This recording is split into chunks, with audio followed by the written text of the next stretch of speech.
بسم اللہ الرحمن الرحیم نحمده ونصلی علی رسوله الکریم اما بعد فاعوذ باللہ من الشیطان الرجیم بسم اللہ الرحمن الرحیم وَلِلَّهِ عَلَى النَّاسِ حِجُّ الْبَيْتِ مَنِ اسْتَطَاعَ إِلَيْهِ سَبِيلًا صدق اللہ المولانا العظیم الصلاة والسلام علیکہ سیدی یا رسول اللہ الصلاة والسلام علیکہ سیدی یا حبیب اللہ وَعَلَىٰ آلِكَ وَأَصْحَابِكَ سَيِّدِي يَا نور اللہ صلی اللہ تعالی علیہ وسلم۔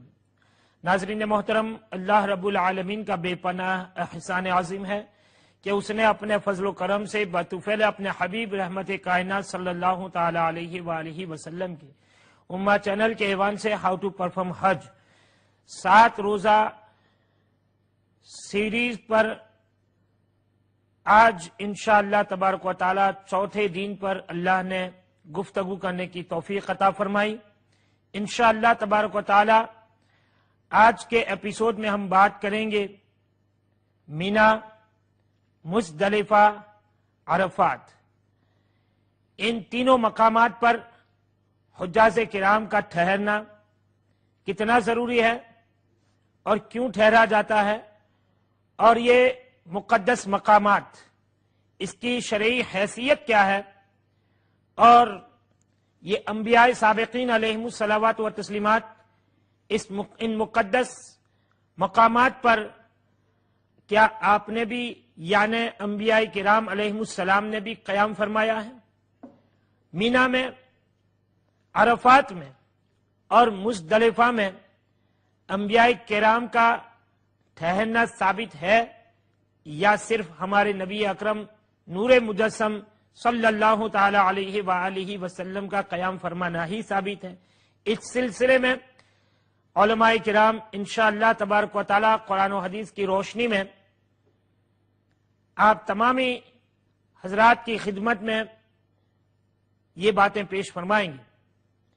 اور جیسا کہ آپ نے پچھلے دنوں میں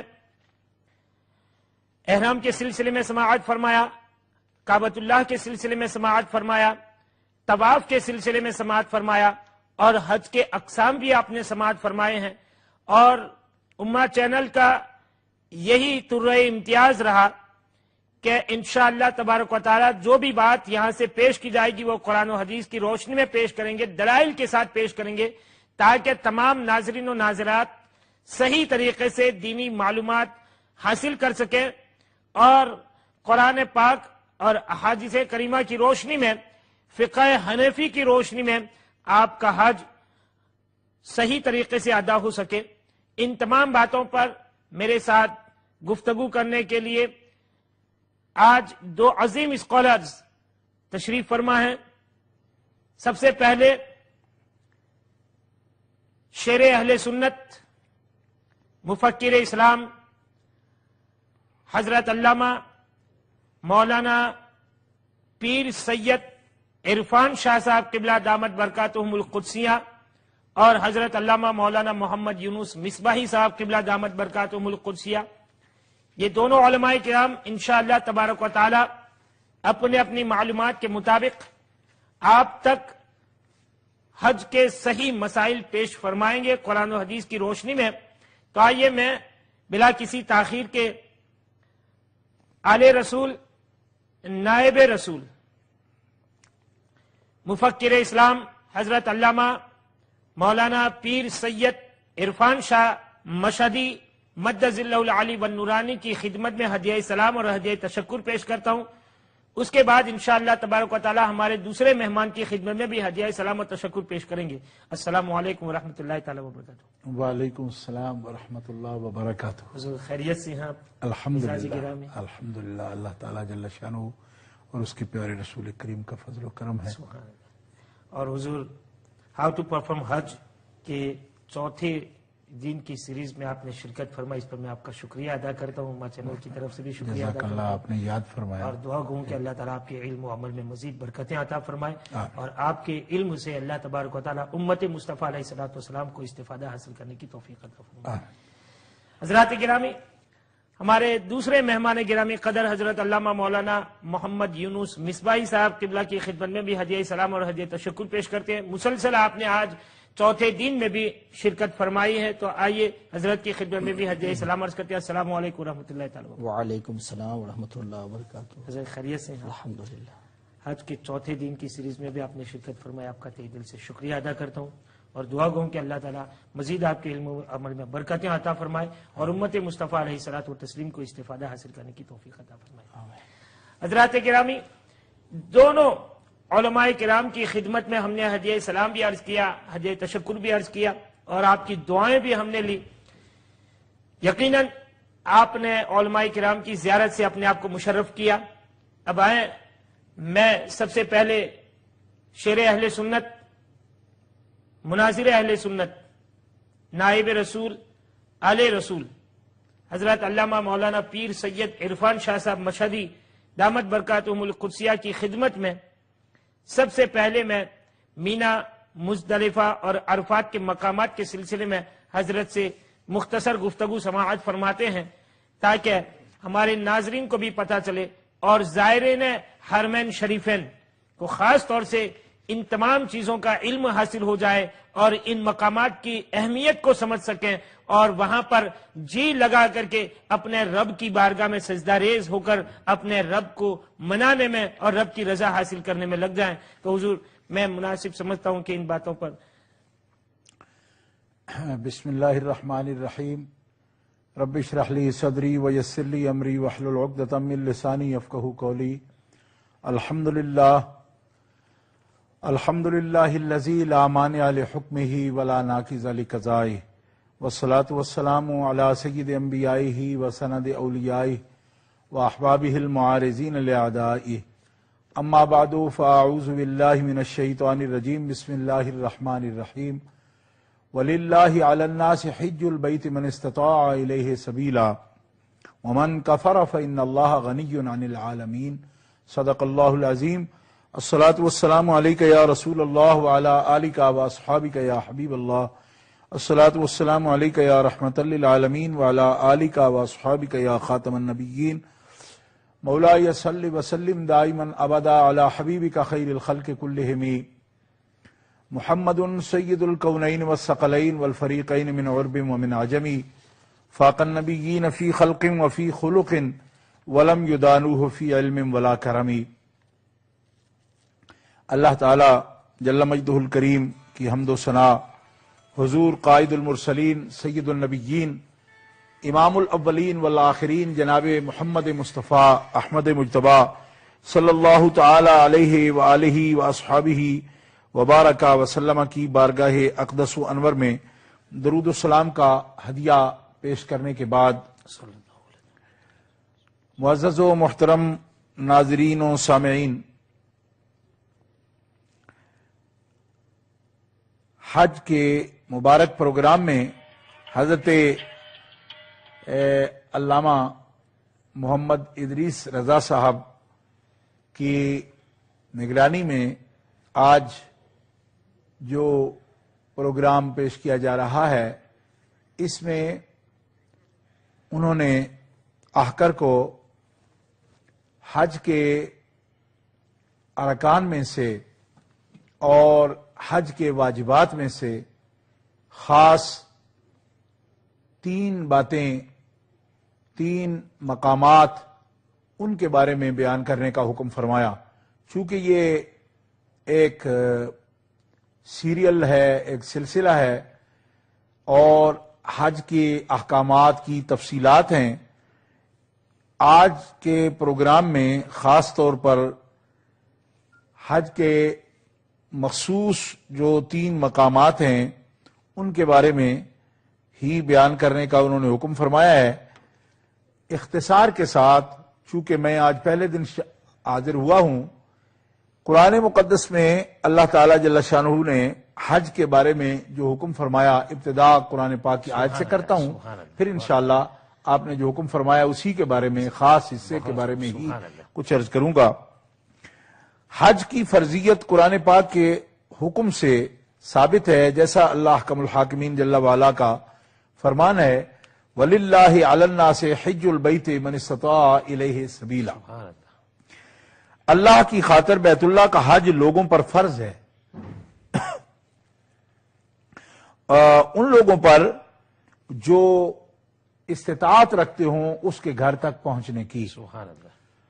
تو اللہ احکم الحاکمین جل وعلا نے قرآن مقدس میں اس آیت کریمہ میں بیت اللہ شریف کے حج کی فرضیت کا بیان فرمایا، اور نص قطعی کے ساتھ یہ عبادت جو ہے ان بندوں پر فرض فرمائی گئی جن کے پاس استطاعت ہے، یعنی زاد راہ ہو جن کے پاس، سبحان اللہ۔ اور مکہ مکرمہ تک وہ اپنے خرچ کے ساتھ پہنچ سکتے ہوں، اور ضروریات سے زائد ان کے پاس یہ مال ہو، تو زندگی میں ایسے عاقل بالغ مسلمان پر ایک مرتبہ حج جو ہے وہ فرض ہے۔ سبحان اللہ، بہت خوب۔ اب حصول برکت کے لیے صرف ایک حدیث پاک بھی پیش کرتا ہوں۔ سبحان اللہ، سبحان اللہ۔ عن ابی ہریرہ قال قال رسول اللہ صلی اللہ علیہ وسلم من حج للہ فلم یرفس ولم یفسق رجع کیوم ولدتہ امہ۔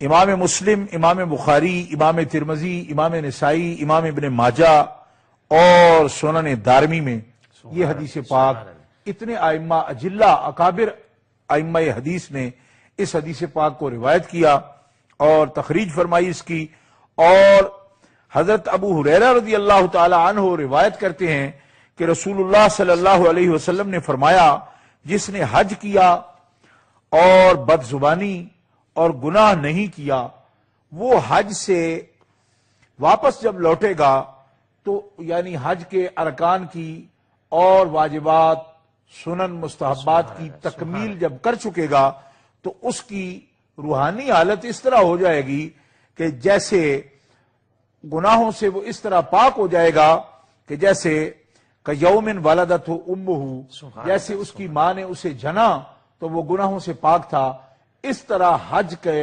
ارکان، فرائض، واجبات، مستحبات، سنن کی تکمیل کے بعد وہ بندہ گناہوں سے اس طرح پاک ہو جاتا ہے جیسے کہ ماں نے اسے آج ہی جنم دیا۔ سبحان اللہ، سبحان اللہ، بہت خوب۔ تو اس ابتدائی گفتگو کے بعد چونکہ اس بارے میں زیادہ تفصیل کے ساتھ میں اس لیے بھی عرض نہیں کر سکتا کہ چونکہ اس کی تفصیل بزرگ پہلے پروگراموں میں جو حضرات علماء کرام تشریف لائے ہیں یقیناً وہ بیان فرما چکے ہیں، اس لیے آپ کے سوال کی طرف متوجہ ہوتا ہوں اور اس کی بھی ابتدا میں حدیث مبارکہ سے انشاءاللہ العزیز کروں گا کہ عن عمرو بن شعیب عن ابیہ عن جدہ ان النبی صلی اللہ علیہ وسلم قال خیر الدعاء دعاء یوم عرفہ سبحان اللہ۔ وخیر ما قلت انا والنبیون من قبلی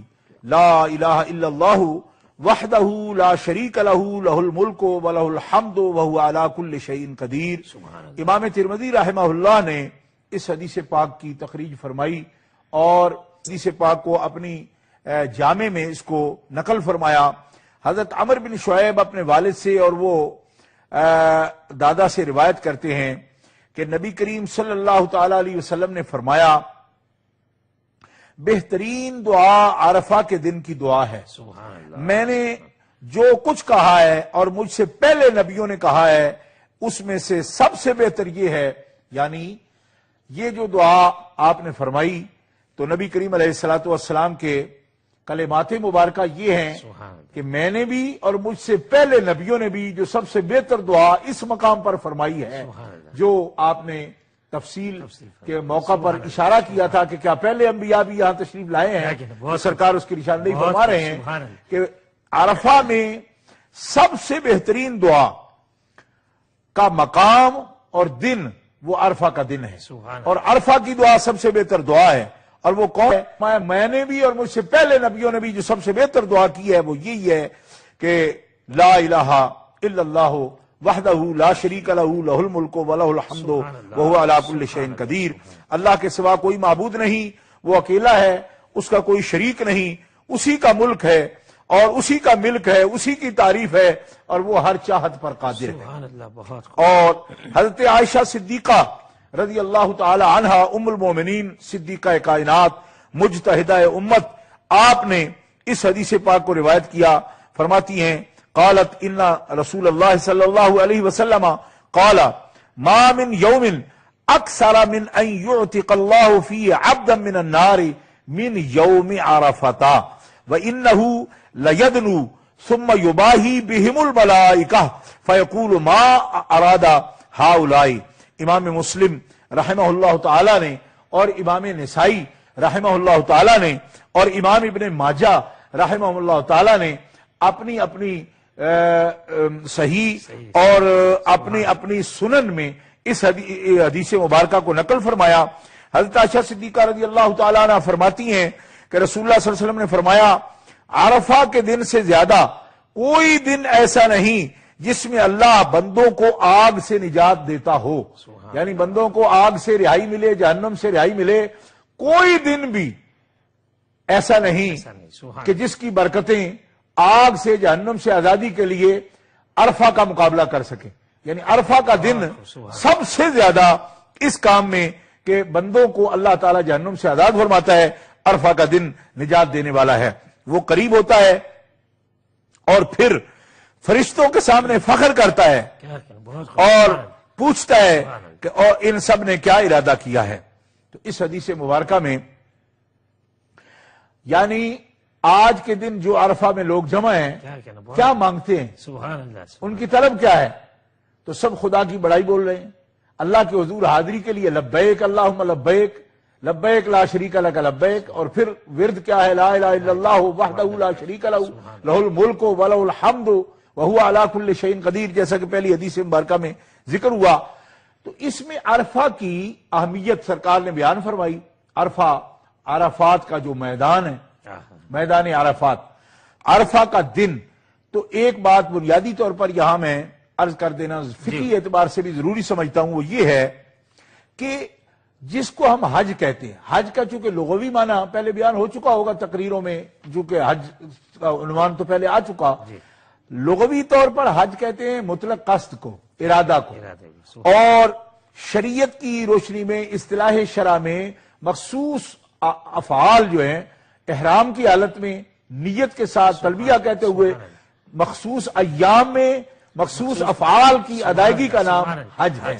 تو لیکن کہنا یہ ہے کہ، اور یہ بات بہت ہی قابل توجہ ہے، سب سے زیادہ جو حجاج کرام سفر کر رہے ہیں، حج کے لیے جانے کا ارادہ کر چکے ہیں، ان کو بتانا چاہتا ہوں کہ اگر حج کی مقدس عبادت جو بدنی اور مالی عبادتوں کی جامع عبادت ہے کہ اس میں بدنی طور پر کوشش بھی کرنی پڑتی ہے اعضاء و جوارح سے اور مال بھی خرچ ہوتا ہے، اچھا اس مقدس عبادت کا سب سے اہم فرض جو ہے، سب سے اہم فرض وہ وقوف عرفہ ہے۔ کیا کہنا، بہت اس لیے کہ اس کے برابر کا دوسرا جو فرض ہے وہ ہے طواف زیارت، اس کے برابر کا، لیکن ایک اعتبار سے اس سے بھی زیادہ اہم وقوف عرفہ ہے۔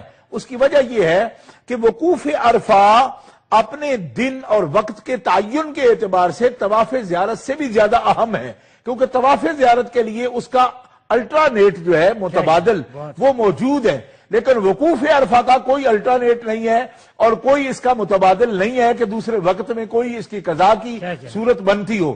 اس لیے حج کی ارکان میں سب سے اہم فرض جو ہے اور رکن جو ہے وہ وقوف عرفہ ہے، اور یہ لطف کی بات ہے کہ اس کے اندر نہ نماز ہے کوئی جو رکن کہلاتی ہو، اور نہ اس کے اندر جو ہے کوئی مخصوص طاعت ہے اور عبادت ہے، یعنی مخصوص کوئی فعل ہے، بلکہ صرف ٹھہرنا، قیام کرنا، صرف ٹھہرنا۔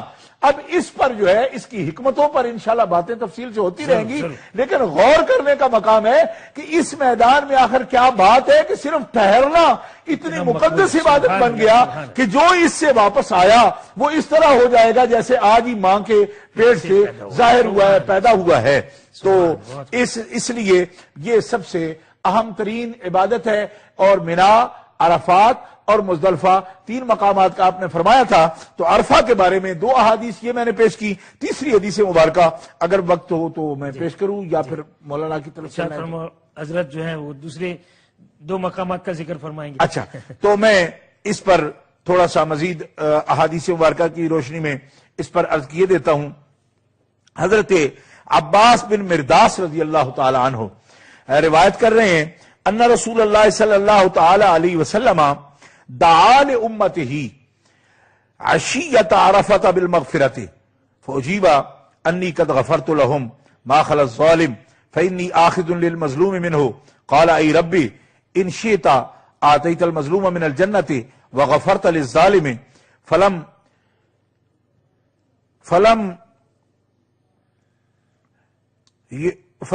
يجب عشيته فلما اصبح بالمزدلفة اعاد الدعاء فاجيب الى ما سأل قال فضحك رسول الله صلى الله عليه وسلم فقال له ابو بكر وعمر بأبي انت وامي ان هذه لساعة ما كنت تضحك فيها فما الذي اضحك الله سنك قال ان عدو الله ابلیس لما علم ان الله قد استجاب دعائي وغفر لامتي اخذ التراب فجعل يحسوه على راسه ويدعو بالويل والصبور فاضحكني ما رايت من جزعه رواہ ابن ماجہ. امام ابن ماجہ اس حدیث پاک کو نقل کر رہے ہیں اور امام احمد ابن حنبل رضی اللہ تعالی عنہ بھی اپنی مسند میں اس حدیث پاک کو نقل فرما رہے ہیں کہ نبی کریم علیہ الصلوۃ والسلام سے حضرت عباس بن مرداس روایت فرماتے ہیں کہ رسول اللہ صلی اللہ علیہ وسلم نے عرفات میں، یہ بہت ہی قابل توجہ حدیث مبارکہ ہے کہ رسول اللہ صلی اللہ علیہ وسلم نے عرفات میں رات کو اپنی امت کے لیے بخشش کی دعا فرمائی. جواب دیا گیا کہ میں نے انہیں معاف کر دیا، میں نے آپ کی امت کو معاف کر دیا سوائے ظالم کے. ظالم کو معاف نہیں کیا میں ظالم سے مظلوم کا حق وصول کروں گا. آپ نے عرض کیا اے میرے رب اگر تو چاہے تو مظلوم کو جنت دے دے اور ظالم کو بھی بخش دے.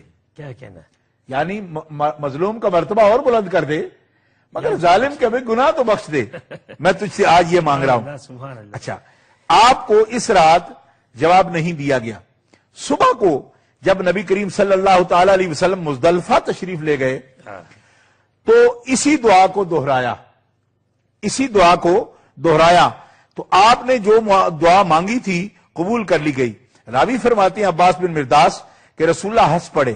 حضرت ابو بکر و عمر رضی اللہ عنہما نے عرض کیا میرے ماں باپ پر قربان ہو، یہ ایسی گھڑی ہے کہ آپ اس میں ہنسا نہیں کرتے تھے. سبحان اللہ. جی آپ کو کس چیز نے ہنسایا ہے؟ کیا کہنا، بہت خوب. آپ کو کس چیز نے ہنسایا ہے؟ اللہ آپ کے دانت مبارک ہنستے رکھے. کیا کہنا، یعنی سبحان اللہ. یہ حضرت سیدنا صدیق اکبر رضی اللہ تعالیٰ عنہ حضرت فاروق اعظم کا انداز دیکھیے بات کرنے کا کہ عرض کرتے ہیں ہمارے ماں باپ آپ پر قربان، یہ ایسی گھڑی ہے کہ آپ اس میں ہنسا نہیں کرتے. آپ کو کس چیز نے ہنسایا؟ اللہ آپ کے دانت مبارک ہنستے رکھے. فرمایا کہ اللہ کے دشمن ابلیس نے جب جانا کہ اللہ نے میری دعا قبول فرما لی، یعنی پہلے تو میں نے عرض کی جواب عرفہ میں نہیں آیا، کیا کہنا، مزدلفہ میں آیا. اور مزدلفہ میں جواب کیا آیا؟ مزدلفہ میں یہ جواب آیا کہ سبحان اللہ. جو مظلوم ہیں وہ جنتی ہیں، ظالم کے بارے میں نہیں. تو میں نے عرض کی یا اللہ ظالم کو بھی بخش دے. تو اللہ حکم الحاکمین جل وعلا نے میری اس دعا کو بھی قبول فرما لیا. تو نبی پاک فرماتے ہیں اللہ کے دشمن ابلیس نے جب یہ جانا کہ اللہ نے میری دعا قبول فرمائی اور میری امت کو بخش دیا تو اسی وقت اس دعا کی خبر ہونے پر اس نے مٹی اپنے سر میں ڈالی اور بار بار مٹی اچھالتا اپنے سر میں ڈالتا اور تباہی پکارنے لگا کہ میرا برا ہو گیا. کیوں کہ میں نے اتنی محنتوں اور کاوشوں کے ساتھ لوگوں کو جب گناہ میں اس حال پر پہنچایا تھا تو تیرے رسول کی ایک دعا نے، عرفات اور مزدلفہ کی ایک دعا نے میرا سارا کیا کرایا کام جو گناہ کا میں کروا چکا تھا سارے کا سارا گیا کہ رب نے مظلوموں کو جنت دے دی اور ظالموں کے لیے بھی رسول اللہ کی دعا کو قبول کر کے ان کا ظلم بھی معاف فرما دیا. سبحان اللہ. اچھا، سبحان اللہ. بہت خوب. تو رسول اللہ صلی اللہ علیہ وسلم نے فرمایا ابو بکر و عمر مجھے جو وہ آہ بکا کر رہا ہے نا، شور کر رہا ہے، رو رہا ہے، پیٹ رہا ہے اور سر میں جو مٹی ڈال رہا ہے، اس کی اس عمل نے مجھے خوشی دی اور میں نے اس کی حالت پر ہنس رہا ہوں۔ سبحان اللہ۔ تو یہ ہے عرفات میں قبولیت دعا کا مقام، اور پھر خاص طور پر عرفات سے ہمارا مزدلفہ سے امت کا جو فائدہ منسلک ہے کہ نبی کریم علیہ الصلوۃ والسلام کی دعا قبول ہوئی۔ اور اس موضوع پر میں یہ حدیث مبارکہ بھی پیش کر کے آپ سے اجازت چاہوں گا کہ عن ابی ہریرہ قال بعثني ابو بکر رضی اللہ عنہ فی الحجۃ التي امرہ النبی علیہا قبل حجۃ الوداع یوم النحر فی رہط امرہ ان یؤذن فی الناس الا لا يحج بعد العام مشرک ولا يطوفن بالبیت عریان۔ اس میں بھی چونکہ خاص ذکر ہے اس لیے عرض کیے دیتا ہوں کہ حضرت ابو ہریرہ، اس حدیث پاک کو حضرت امام مسلم نے، حضرت امام بخاری نے اور حضرت امام ابو داؤد نے اس کو نقل فرمایا۔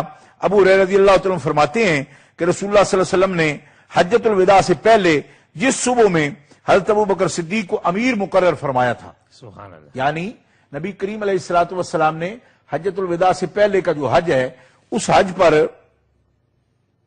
حضرت ابو بکر صدیق رضی اللہ تعالیٰ عنہ کو امیر حج مقرر فرمایا۔ سبحان اللہ، یعنی یہ دو علامات ہیں حضرت ابو بکر صدیق کے مسلمانوں کے امام ہونے کی سبحان کہ آپ نے اپنے قائم مقام اپنی حیات مبارکہ میں حج کا امیر حج حضرت ابو بکر صدیق کو مقرر فرمایا، بے شک، اور اسی طرح اپنی حیات مبارکہ میں سیدنا ابو بکر صدیق رضی اللہ تعالیٰ عنہ اپنے مسلح امامت پر کھڑا کیا ہے، سبحان اللہ، اور 17 نمازیں نبی کریم علیہ السلام کی حیات مطہرہ میں حضرت ابو بکر صدیق نے آپ کے مسلح پر، نبی پاک صلی اللہ تعالی علیہ وسلم کے مسلح پر کھڑے ہو کر امت کو جماعت کرائی ہے اور حضور کے حکم سے کرائی ہے۔ سبحان اللہ، اور یہ حجۃ الوداع سے پہلے کا جو حج ہے اس میں بھی رسول اللہ صلی اللہ علیہ وسلم نے حضرت ابو بکر صدیق کو امیر حج مقرر فرمایا۔ اس میں حضرت ابو بکر نے مجھے قربانی کے دن لوگوں میں اعلان کرنے کے لیے بھیجا، تو یہ بھی منا کا ذکر آ گیا بہت کہ قربانی کے دن لوگوں میں اعلان کرنے کے لیے بھیجا کہ خبردار، رسول اللہ صلی اللہ علیہ وسلم کا یہ حکم ہے کہ اس سال کے بعد کوئی مشرک حج نہیں کرے گا اور کوئی ننگا بیت اللہ کا طواف نہیں کرے گا۔ سبحان اللہ، یہ اعلان جو ہے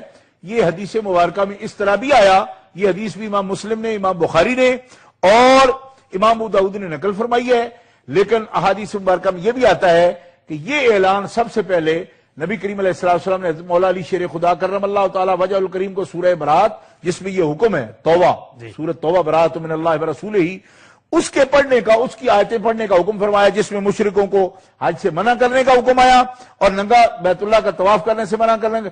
اور مولا علی شیر خدا کرم اللہ تعالی وجہ الکریم جب پہنچے حضرت ابو بکر صدیق کے پاس اور کہا کہ مجھے رسول اللہ نے یہ حکم فرمایا ہے، بعد میں آپ تشریف لائے حضرت علی المرتضیٰ رضی اللہ تعالیٰ، اور مجھے رسول اللہ نے یہ حکم فرمایا کہ میں اعلان کروں، تو آپ نے عرض کی، آپ نے جب حضور کے قاصد کی حیثیت سے تو آپ نے یہ عرض کیا کہ علی کیا مجھے معزول کیا گیا کہ آپ امیر حج ہیں؟ فرمایا نہ، نبی کریم علیہ السلام نے مجھے صرف اس اعلان کا حکم فرمایا امیر حج آپ ہی ہیں، یہ مجھے آپ نے حکم فرمایا کہ امیر حج ابو بکر ہی ہے، ابو بکر ہی خطبہ دیں گے اور ابو بکر ہی تمام ارکان میں امامت کریں گے ملت کی، نماز میں بھی، خطبہ حج میں بھی، سب کاموں میں وہی امامت کریں گے، صرف یہ حکم سنانے کے لیے۔ تو یہ حکم پہلے سورہ توبہ حضرت مولا علی شیر خدا نے ہی تلاوت کی، لیکن یہ حدیث پاک سے یہ بھی معلوم ہوا کہ پھر مختلف حج کے اندر جو مطلب منا میں، مزدلفہ میں اور عرفہ میں مختلف جگہ پہ جو خیمے لگے ہوئے ہیں، اس میں جا جا کے بھی صحابہ کرام نے سب کو یہ احکام جو ہیں یہ سنائے ہیں۔ اس سے یہ معلوم ہوتا ہے کہ مولا علی جب بیان فرما چکے تو پھر صحابہ اس خدمت کو بجا لائے اور جا جا کے مختلف جگہ پہ وہ حکم سنایا جو حکم نبی کریم علیہ الصلوۃ والسلام نے مولا علی کے ذریعہ پیغام جو پہنچوایا تھا اور سورہ برات توبہ کی تلاوت کا حکم فرمایا تھا، صحابہ کرام نے اس کو پیش کیا۔ تو اس اعتبار سے ان احادیث میں منا کا بھی، مزدلفہ کا بھی اور عرفہ کا بھی ذکر بھی آیا، اس کے فضائل بھی۔ انشاءاللہ آئندہ جب آپ پوچھیں گے تو مسائل کے بارے میں بہت خوب، ماشاءاللہ حضرات محترم آپ نے سماعت فرمایا، یقیناً علم کا دریا بہہ رہا تھا اور آپ جو ہے اس سے سیراب ہو رہے تھے۔ یقیناً آپ نے جو قرآن پاک کی روشنی میں اور احادیث مصطفیٰ جان رحمت علیہ الصلوۃ والسلام کی روشنی میں سماعت فرمایا عرفات کا مقام کتنا بلند و بالا ہے، مزدلفہ کا بھی اور ساتھ میں مینا کا مقام بھی، جس میں حضرت مولا کائنات شیر خدا رضی اللہ تبارک و تعالی عنہ مصطفیٰ جان رحمت علیہ الصلوۃ والسلام کی جانب سے قاصد بن کر تشریف لائے اور آپ نے اعلان فرمایا، جس کا تذکرہ آپ نے سماعت فرمایا۔ اب آئیں حضرت علامہ مولانا محمد یونس مصباحی صاحب کی خدمت میں عرض کرتے ہیں کہ آپ بھی مزید ان باتوں میں روح پیدا فرما دیں تاکہ ہمارے ناظرین اس سے اور بھی زیادہ لطف اندوز ہو کر کے ان تمام باتوں کو سنیں اور اس سے استفادہ حاصل کریں۔ بسم اللہ الرحمن الرحیم، نحمدہ ونصلی علی رسولہ الکریم وعلی آلہ واصحابہ اجمعین، اما بعد، فاعوذ باللہ من الشیطان الرجیم، بسم اللہ الرحمن الرحیم، والفجر ولیال عشر والشفع والوتر، صدق اللہ مولانا العظیم۔ مولانا ادریس رضا قادری صاحب، میں آپ کا شکر گزار ہوں اور حضرت مناظر اسلام کا بھی کہ مجھے ان کے ساتھ بیٹھ کر کے کچھ معروضات پیش کرنے کا موقع عنایت ہوا۔ اللہ تعالیٰ مجھے حق کہنے، سب کو حق سننے، اس پر عمل کرنے کی توفیق عطا فرمائے۔ آمین۔ جو حج کے ذوالحجہ کے 10 دن ہیں وہ بہت ہی متبرک اور فضیلت یافتہ ایام میں شمار ہوتے ہیں، چونکہ قرآن کریم میں اللہ تبارک و تعالی نے ان دنوں کی قسم کو یاد فرمایا ہے کہ والفجر ولیال عشر والشفع والوتر، تو اس میں اللہ تبارک و تعالی نے 200 دن اور 200 راتوں کو طاق اور جفت سب کو یاد فرمایا، سب کی قسم یاد فرمائی۔ اور جب رب تبارک و تعالی کسی چیز کو بطور قسم کے ذکر فرماتا ہے تو یہ اس چیز کی افضلیت کی طرف اشارہ ہوتا ہے۔ سبحان اللہ، بہت تو خوب، ذوالحجہ کے 10 دنوں کی بہتری اور اس کی فضیلت کی طرف قرآن پاک میں اس طریقے سے اشارہ فرمایا گیا ہے۔ حج کے مہینوں میں جو سب سے بہتر دن ہے وہ ذوالحجہ کے 10 دن ہیں، اور ذوالحجہ کے مہینے میں جو سب سے بہتر دن ہے وہ عرفہ کا دن ہے کہ اسے سال کے تمام دنوں کے اوپر فضیلت حاصل ہے۔ حضرت عبدالحق محدث دہلوی رحمۃ اللہ تعالی علیہ نے ما ثبت بالسنہ میں یہ تحریر فرمایا کہ اگر کسی نے یہ قسم کھائی ہو کہ میں سال کے سب سے بہتر دن میں روزہ رکھوں گا تو اسے چاہیے کہ وہ عرفہ کے دن میں روزہ رکھے، اس وجہ سے کہ 9 ذوالحجہ کا دن جسے یوم عرفہ کہا جاتا ہے وہ سال کے تمام ایام میں زیادہ فضیلت رکھتا ہے۔ سبحان اللہ، سبحان۔ کل ہم لوگوں نے حج تمتع کرنے والوں کے سلسلے میں یہ بیان کیا تھا کہ ان کو سب سے پہلے عمرہ کر لینا ہے، اور عمرہ کے بارے میں ہم لوگوں نے جو تشریح کی تھی اس کا تھوڑا سا مختصر اور اجمال میں پیش کر رہا ہوں کہ عمرہ میں ان کو یہی کرنا ہے کہ وہ حالت احرام میں جو جاتے ہیں، جا کر کے انہیں سب سے پہلے عمرہ کی نیت سے طواف کرنا ہے۔ 7 چکر طواف ان کا مکمل ہو جائے تو اس کے بعد میں انہیں 2 رکعت نماز ادا کرنی ہے، زمزم شریف پینا ہے، اس کے بعد میں پھر ان کو حجر اسود کا استلام کرنا ہے، یعنی چومنا ہے، اور پھر ان کو باب الصفا سے صفا کے اوپر جانا ہے اور صفا مروہ کی سعی کرنی ہے، اور صفا مروہ کی سعی ان کی مکمل ہو جائے تو اس کے بعد میں ان لوگوں کو وہاں سے ہٹ کر کے اپنے بال کٹوا لینے ہیں۔ وہ جو قصر وغیرہ اور دونوں کا طریقہ بھی بتا دیا گیا تھا، تو یہ عمرہ مکمل ہو جاتا ہے۔ ان میں جو کچھ پڑھا جاتا ہے وہ یا تو مستحب ہے یا سنت ہے، لیکن ضرورت میں کچھ بھی نہیں آتا ہے سوائے تلبیہ کے، وہ بھی تلبیہ سے ذکر اللہ ہے، تو اگر تلبیہ نہ بھی آتا ہو تو ذکر اللہ سے کام چل جاتا ہے۔ لیکن چونکہ حضور اکرم علیہ الصلوۃ والتسلیم کا حج کے دنوں میں یا عمرہ کی غرض سے جانے میں سب سے بہتر جو ذکر تھا تو وہ احرام میں آنے کے بعد میں تلبیہ پڑھنا تھا، کہ جب بھی حضور اکرم علیہ الصلوۃ والتسلیم تلبیہ پڑھتے تھے تو 3 بار پڑھتے تھے، اور اس کے بعد میں جو عمرہ میں تلبیہ کا مقام ہے تو جیسے ہی آدمی طواف کے لیے پہنچے اور حجر اسود کے پاس جائے تو وہاں سے اس کا تلبیہ ختم، پھر تلبیہ کا ذکر نہیں، پھر دوسرے ذکر پڑے گا. اور حج کے دنوں میں جہاں وہ 10ویں کو جو جمرۃ العقبہ یعنی بڑے شیطان کے اوپر کنکر مارے گا تو کنکر مارتے ہی وہاں سے اس کو تلبیہ روک دینا ہے، چونکہ حضور اکرم علیہ الصلوۃ والتسلیم نے ایسا ہی کیا ہے. تو وہاں تلبیہ کا مقام یہ جمرۃ العقبہ پر کنکر مارنا ہے، اور عمرے کے اندر تلبیہ پڑھنے کا جو انتہا کرنی ہے وہ حجر اسود کا استلام ہے. اور یہ تو عمرے کا جو ذکر تھا وہ ہو گیا. چونکہ ہمارے ناظرین اس لیے بھی اس پروگرام کو دیکھ رہے ہیں کہ ان کو حج کے سلسلے میں معلومات ہو جائے، تو میں ان سے کہوں گا کہ 8ویں ذی الحجہ کا دن جب آتا ہے، جسے یوم ترویہ کہا جاتا ہے، تو جو لوگ عمرہ سے فارغ پہلے ہو چکے تھے، پھر احرام سے نکل گئے تھے، اب وہ منتظر تھے کہ حج کے دن شروع ہوں تو ہم لوگ حج کے لیے جائیں. تو اس کے لیے 8ویں ذی الحجہ جو ہے وہ یوم ترویہ کہا جاتا ہے. اس میں صبح کی نماز سے فارغ ہونے کے بعد میں لوگوں کو چاہیے کہ وہ چاہے تو ہوٹل ہی سے احرام باندھ سکتے ہیں، اور اگر مسجد حرام میں آ کر کے نیت کرنا چاہے تو ایسا بھی کر سکتے کہ ہوٹل میں غسل وغیرہ کر لیں اور احرام جو پہننا ہے وہ پہن لیں. عورتیں جو کپڑے پہن کر کے حج کے دن گزارنا چاہتی ہیں وہ ان کپڑوں کے اوپر نیت کر لیں. اگر نیت کرنا چاہتے ہیں مسجد حرام میں آ کر کے تو وہاں چل کے بھی نیت کر سکتی ہیں کہ 2 رکعت نماز پڑھیں اور اس کے بعد میں حج کی نیت کر لیں کہ لبیک بالحج. تو وہ حج کی نیت ان کی ہو جائے گی. زیادہ تفصیل میں نہیں جاتا، جتنا مختصر ہو اور ہماری عوام اور ناظرین کے لیے مفید ہو اور سنت طریقے بھی ان کے ادا ہو جائے، اس طریقے سے میں گفتگو کر رہا ہوں. تو ان کو اس طریقے سے احرام میں آنا، اس احرام کے لیے ان کو تنعیم میں نہیں جانا ہے کہ ان کو ہل میں نہیں پہنچنا ہے کہ وہ حرم سے باہر نکلے اور احرام باندھے، بلکہ حرم میں رہنے والوں کے لیے حج کا جو احرام ہے وہ حرم سے باندھ سکتے ہیں، حرم میں کہیں سے بھی باندھ سکتے ہیں اور ہوٹل سے بھی باندھ سکتے ہیں، مسجد حرام میں آ کر بھی باندھ سکتے ہیں. یہ تفصیل میں نے ان کو بتا دی، اور عورتیں وہاں آ کر کے نیت کر سکتی ہے چونکہ ان کے لیے نیت احرام. حضور یہ احرام جب مسجد حرام میں یا ہوٹل میں پہنیں گے حج کا احرام، تو احرام کے بعد 2 رکعت نماز بھی پڑھیں گے؟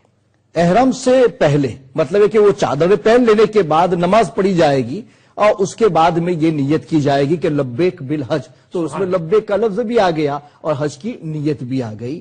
تو اس طریقے سے وہ کریں گے. اب وہ حج کے احرام میں آ گئے.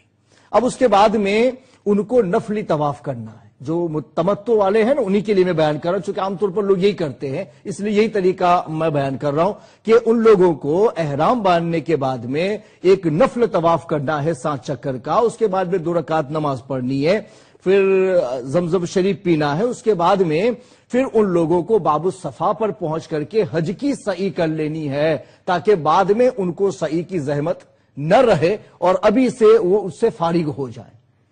تو ان کو سعی بھی کر لینی ہے. تو یہ 8ویں کا دن ہے جس میں انہوں نے احرام بھی باندھ لیا، نفل طواف بھی کر لیا اور اس کے بعد میں انہوں نے سعی بھی کر لی. اب وہ چل لیں مینا کی طرف پہنچنے کے لیے کہ اس میں سنت طریقہ تو یہ ہے کہ جب سورج طلوع کر جائے اس کے بعد میں وہ وہاں سے نکلیں اور مینا پہنچیں. مینا پہنچنے میں سواری پر بھی چلا جا سکتا ہے اور پیدل بھی چلا جا سکتا ہے، لیکن روایت میں اس کا ذکر ہے کہ جو آدمی مینا کی طرف پیدل جائے گا تو اللہ تبارک و تعالی اس کے ہر قدم کے اوپر اس کو ہر قدم کے اوپر اس کو 7 کروڑ نیکیاں عطا فرمائے گا. سبحان اللہ سبحان اللہ. ہر قدم کے ہر اوپر قدم پر جی. تو 10 ملین ہو تو 1 کروڑ ہوتا ہے، تو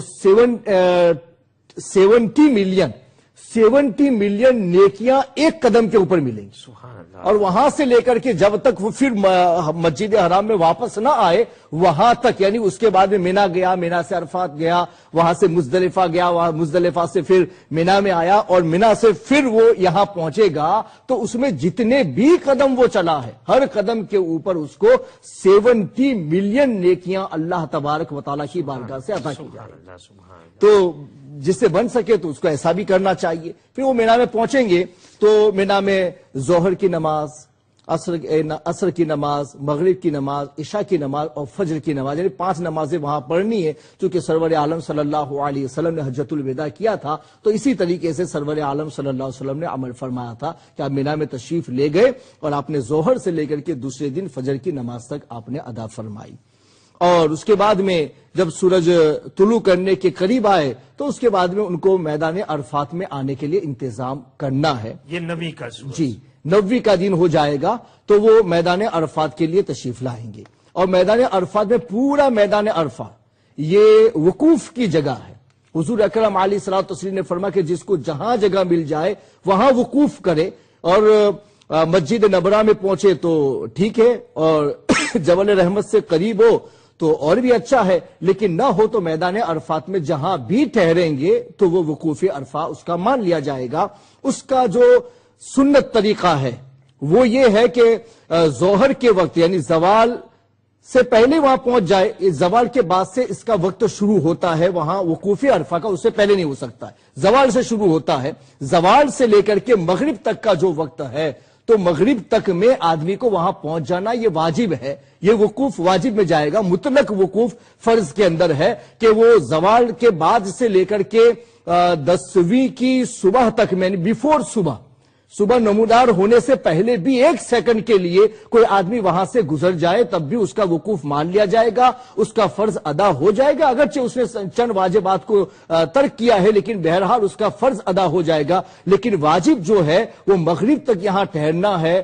اور میدان عرفات میں سب سے زیادہ جو لوگوں کے لیے پسندیدہ چیز ہے وہ یہاں ذکر و اذکار اور دعا کے اندر مشغول ہونا ہے. چونکہ حضور اکرم علیہ الصلوۃ والتسلیم نے یہاں دعا مانگی، حضور پاک کی دعا یہاں قبول ہوئی. حضرت نے جیسا کہ حدیث بیان فرمائی کہ حقوق العباد کے سلسلے میں اور ظلم کے معاملے میں رسول اکرم علیہ الصلوۃ والتسلیم نے مانگ کی کہ میری امت کے وہ گناہ بھی معاف کر دیے جائے. تو اللہ تبارک و تعالیٰ نے عرفہ میں تو اس کو قبول نہیں فرما، لیکن مزدلفہ میں جب حضور اکرم علیہ الصلوۃ والتسلیم پہنچے تو صبح کے وقت میں حضور پاک علیہ الصلوۃ والتسلیم کی یہ دعا بھی قبول کر لی گئی. تو وقوف مزدلفہ بھی دعا کی قبولیت کی جگہ ہے اور وقوف عرفہ بھی دعا کی مقبولیت کی جگہ ہے. تو لوگوں کو لایانی باتوں میں نہیں لگنا چاہیے بلکہ ذکر و اذکار میں رہتے ہوئے دعا میں سب سے زیادہ گریاو جاری کرنی چاہیے. اس پہ ایک بات یہ بھی حکمت بھی ہے نا کہ ایک دعا وہاں قبول ہوئی، ایک دعا یہاں قبول ہوئی، تو یہ دونوں مقامات کو بتانا مقصود تھا کہ دونوں مقامات پر دعا قبول ہوتی ہے اور دونوں جگہ پر ٹھہرنا ہے. چونکہ قریش کے لوگ ہیں نا وہ لوگوں سے اپنے آپ کو ممتاز سمجھتے تھے، اس لیے جہاں عرب کے لوگ ٹھہرتے تھے وہاں یہ ٹھہرنا اپنے لیے کیا ہے وہ تذلیل کا باعث سمجھتے تھے، اس لیے وہ لوگ وہاں نہیں ٹھہرتے تھے، وہ ڈائریکٹ مزدلفہ میں جاتے تھے، وقوف عرفہ کرتے ہی نہیں تھے. تو سرور عالم صلی اللہ علیہ وسلم نے وقوف عرفہ بھی کیا اور اس کے بعد وقوف مزدلفہ بھی کیا اور یہ بتایا کہ ایسا کوئی امتیاز نہیں ہے، یہاں بھی ٹھہرا جائے گا، یہ فرض ہے، اور وقوف مزدلفہ یہ واجب ہے. تو یہ دونوں مقام کے اوپر اس طریقے سے وقوف کیے جاتے ہیں.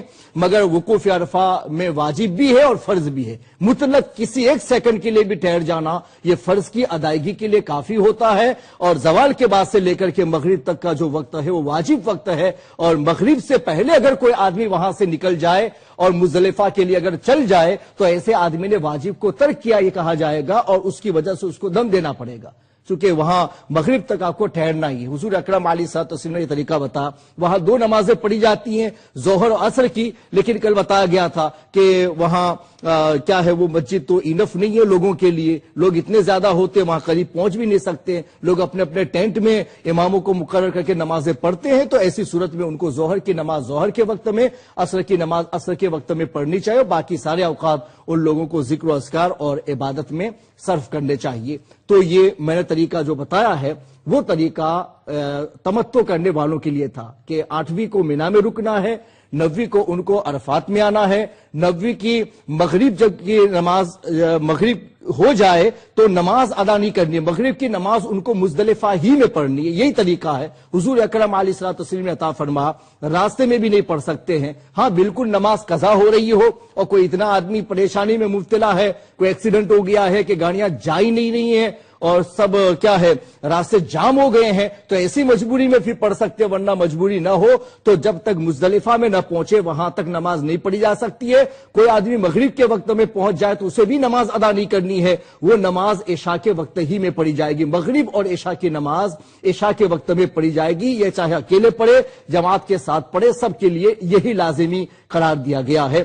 تو یہ وقوف مزدلفہ ہوا۔ لیکن لوگ یاد رکھیں وہاں جانے والے کہ اکثر لوگ ایک دوسرے کے فالو میں کبھی ایسا ہوتا ہے بھائی مزدلفہ میں ٹھہرتے نہیں چلے جاتے یا رات کو ٹھہرتے ہیں اور جو وقت یعنی وقوف مزدلفہ کا ہے وہ ان کو معلوم ہی نہیں ہے، وہ سمجھے رات کو ہم پہنچے وہاں وقوف کر لیا ہمارا وقوف ہو گیا۔ صحیح معنوں میں وقوف مزدلفہ جو ہے اس کا وقت طلوع فجر سے شروع ہوتا ہے اور اس کے بعد وہاں ٹھہرنا ہے، اور لوگ اس سے پہلے ہی اگر چلے جائیں تو اولن تو یہ ہے کہ وہ فجر کی نماز کہاں پڑھیں گے، اور دوسری بات یہ ہے کہ وقوف مزدلفہ ان کا نہیں ہوا، اس لیے وقوف مزدلفہ جو ہے وہ فجر کی نماز کے بعد میں شروع ہوتا ہے، چاہے تھوڑے ہی لمحے کے لیے ہو مگر واجب اس کا ادا ہو جاتا ہے۔ اس لیے وقوف مزدلفہ فجر کی نماز کے بعد سے ہے، اور جب سورج نکلنے کو 1-2 رکعت کا وقت باقی رہ جائے اس وقت وہاں سے پھر ان کو مینا کی طرف آنا ہے، اور مینا میں آ کر کے ان کو سب سے پہلے بڑے شیطان کو کنکر ماننے ہیں۔ بڑا شیطان کسے کہتے ہیں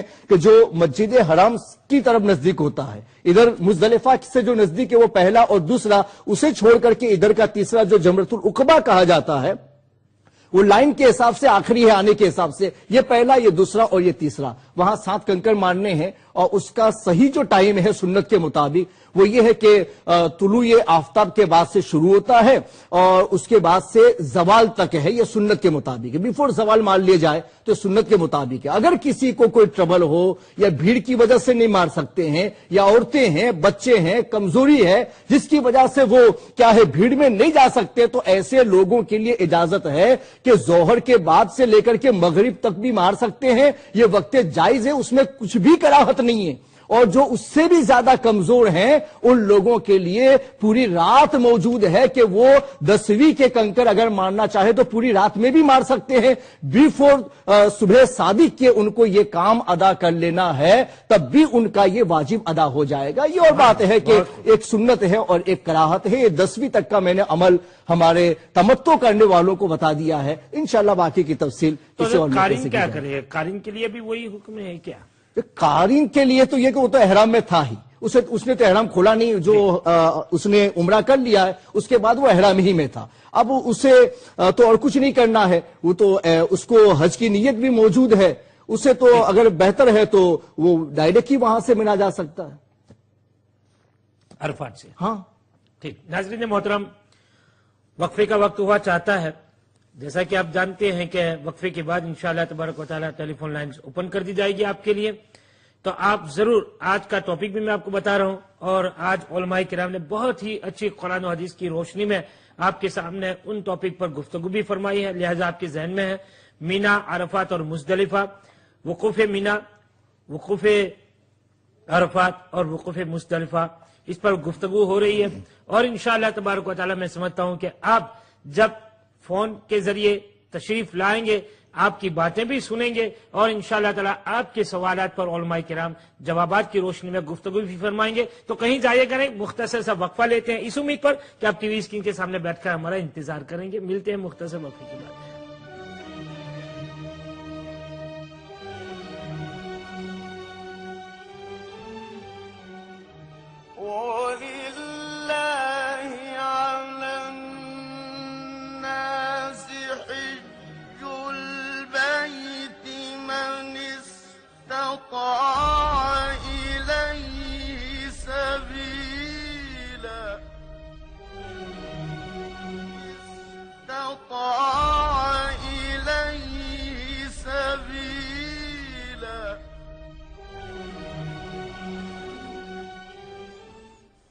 بسم اللہ الرحمن الرحیم، نحمدہ ونصلی علی رسولہ الکریم، اما بعد۔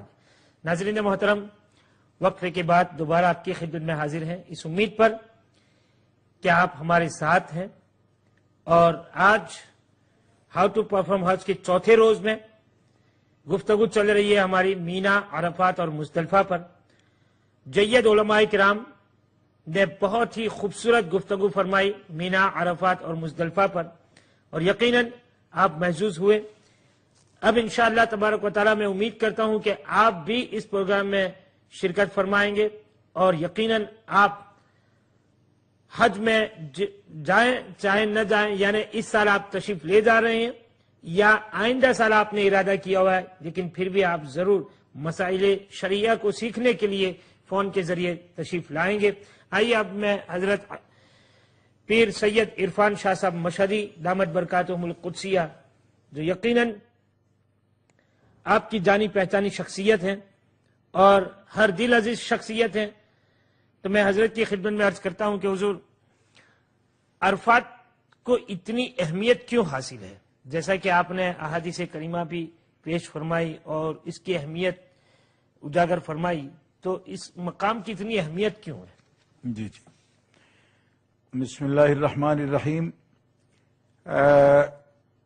حضرت مولانا مفتی محمد یونس صاحب مصباحی مدظ اللہ نے مسائل جو متعلقہ ہیں یوم ترویہ کے، یعنی 8ویں، 9ویں، 10ویں اور منا، عرفات، مزدلفہ کے متعلق انہوں نے مسائل کی صورت میں یعنی جزیات پر بھی بڑی خوبصورت گفتگو فرمائی ہے۔ سبحان اللہ۔ میں انشاءاللہ ابھی آپ کے سامنے ایک دو معصورہ دعائیں حضرت جو وہ مسنون، معصورہ جی دعائیں پیش کرنے سے پہلے ہمارے ساتھ کالر ہے، آپ کی اجازت سے ضروری شامل بالکل لے لیں۔ جی، سب سے پہلے کالر ہیں آج کے ہمارے سراج عباسی صاحب، لندن سے تشریف لائے ہیں۔ یقیناً آج انشاءاللہ تبارک و تعالیٰ بہت ہی خوبصورت سوال فرمائیں گے مینا، عرفات، مزدلفہ کے حوالے سے۔ جی، السلام علیکم ورحمۃ اللہ۔ وعلیکم السلام ورحمۃ اللہ وبرکاتہ۔ آپ کو اور آپ کے بہنوں کو میرا سلام۔ ماشاءاللہ بڑا اچھا پروگرام آپ پیش کر رہے ہیں۔ میں انشاءاللہ اللہ تعالیٰ نے مجھے شہادت عطا کی ہے، انشاءاللہ اس سال میں بھی تیاری کیا حج سے۔ اور میرے 3 سوال ہیں امام صاحب۔ میرا پہلا سوال مینا کی متعلق ہے۔ جب ہم 8 ذوالحجہ کو ظہر سے پہلے ہم مینا جاتے ہیں تو 5 نمازیں ہم وہاں پڑھتے ہیں، ان نمازوں کو ہم قصر کرتے ہیں، ان کو شورٹ کرتے ہیں، ظہر، عصر، مغرب، عشاء اور فجر کو۔ تو کیا وہ نمازیں مخصوص ٹائم پر ہمیں پڑھنی پڑتی ہیں، انڈیویجول پڑھنی پڑتی ہیں، کیا وہ ہمیں جماعت سے ساتھ پڑھنی پڑتی ہیں؟ اور اس سے ساتھ یہ بھی ہے جو سنتے ہم پڑھتے ہیں مینا میں 5 نمازوں کی، کیا وہ سنتے ہوں یا سنتے غیر موقع ہوں یا سنتے موقع ہوں، کیا ان کو بھی پڑھنا پڑتا ہے؟ اور میرا دوسرا میرا سوال یہ ہے کہ جب ہم طواف عمرہ کا طواف کرتے ہیں، طواف قدوم کرتے ہیں، تو پہلے 3 رکعتوں میں ہماری رائٹ شولڈر ایکسپوز ہوتی ہے اجتباء میں اور ہم رمل کرتے ہیں، تو کیا جو ہمارا دوسرا اعتکاف ہے عمرہ کا، طواف زیارہ اور طواف وداع، کیا اس میں بھی ہم رمل کرتے ہیں اور ہماری رائٹ شولڈر ایکسپوز ہونی چاہیے؟ ٹھیک۔ اور میرا چھوٹا سا 3 سوال یہ ہے کہ میں نے سنا ہے حجاج کی طرف سے کہ جو ہم حلق کرتے ہیں وہ تقصیر، ہم ہیڈ شیپ کرتے ہیں، تو کیا جب صفا سے ہم مروہ سے ہم فارغ ہوتے ہیں سعی کر کے، تو وہی آدمی آپ کا حلق اور تقصیر کر سکتا ہے جس کے خود پہلا اپنا کیا ہو؟ کیا یہ ٹھیک ہے؟ ٹھیک، جزاک اللہ۔ یہ نا میرے 3 سوال ہیں، بہت مہربانی، جزاک اللہ۔ ضرور، بہت شکریہ آپ کا، آپ تشریف لائے لندن سے۔ انشاءاللہ تبارک و تعالی سراج عباسی صاحب آپ کی تینوں سوالات پر علماء کرام ضرور روشنی ڈالیں گے۔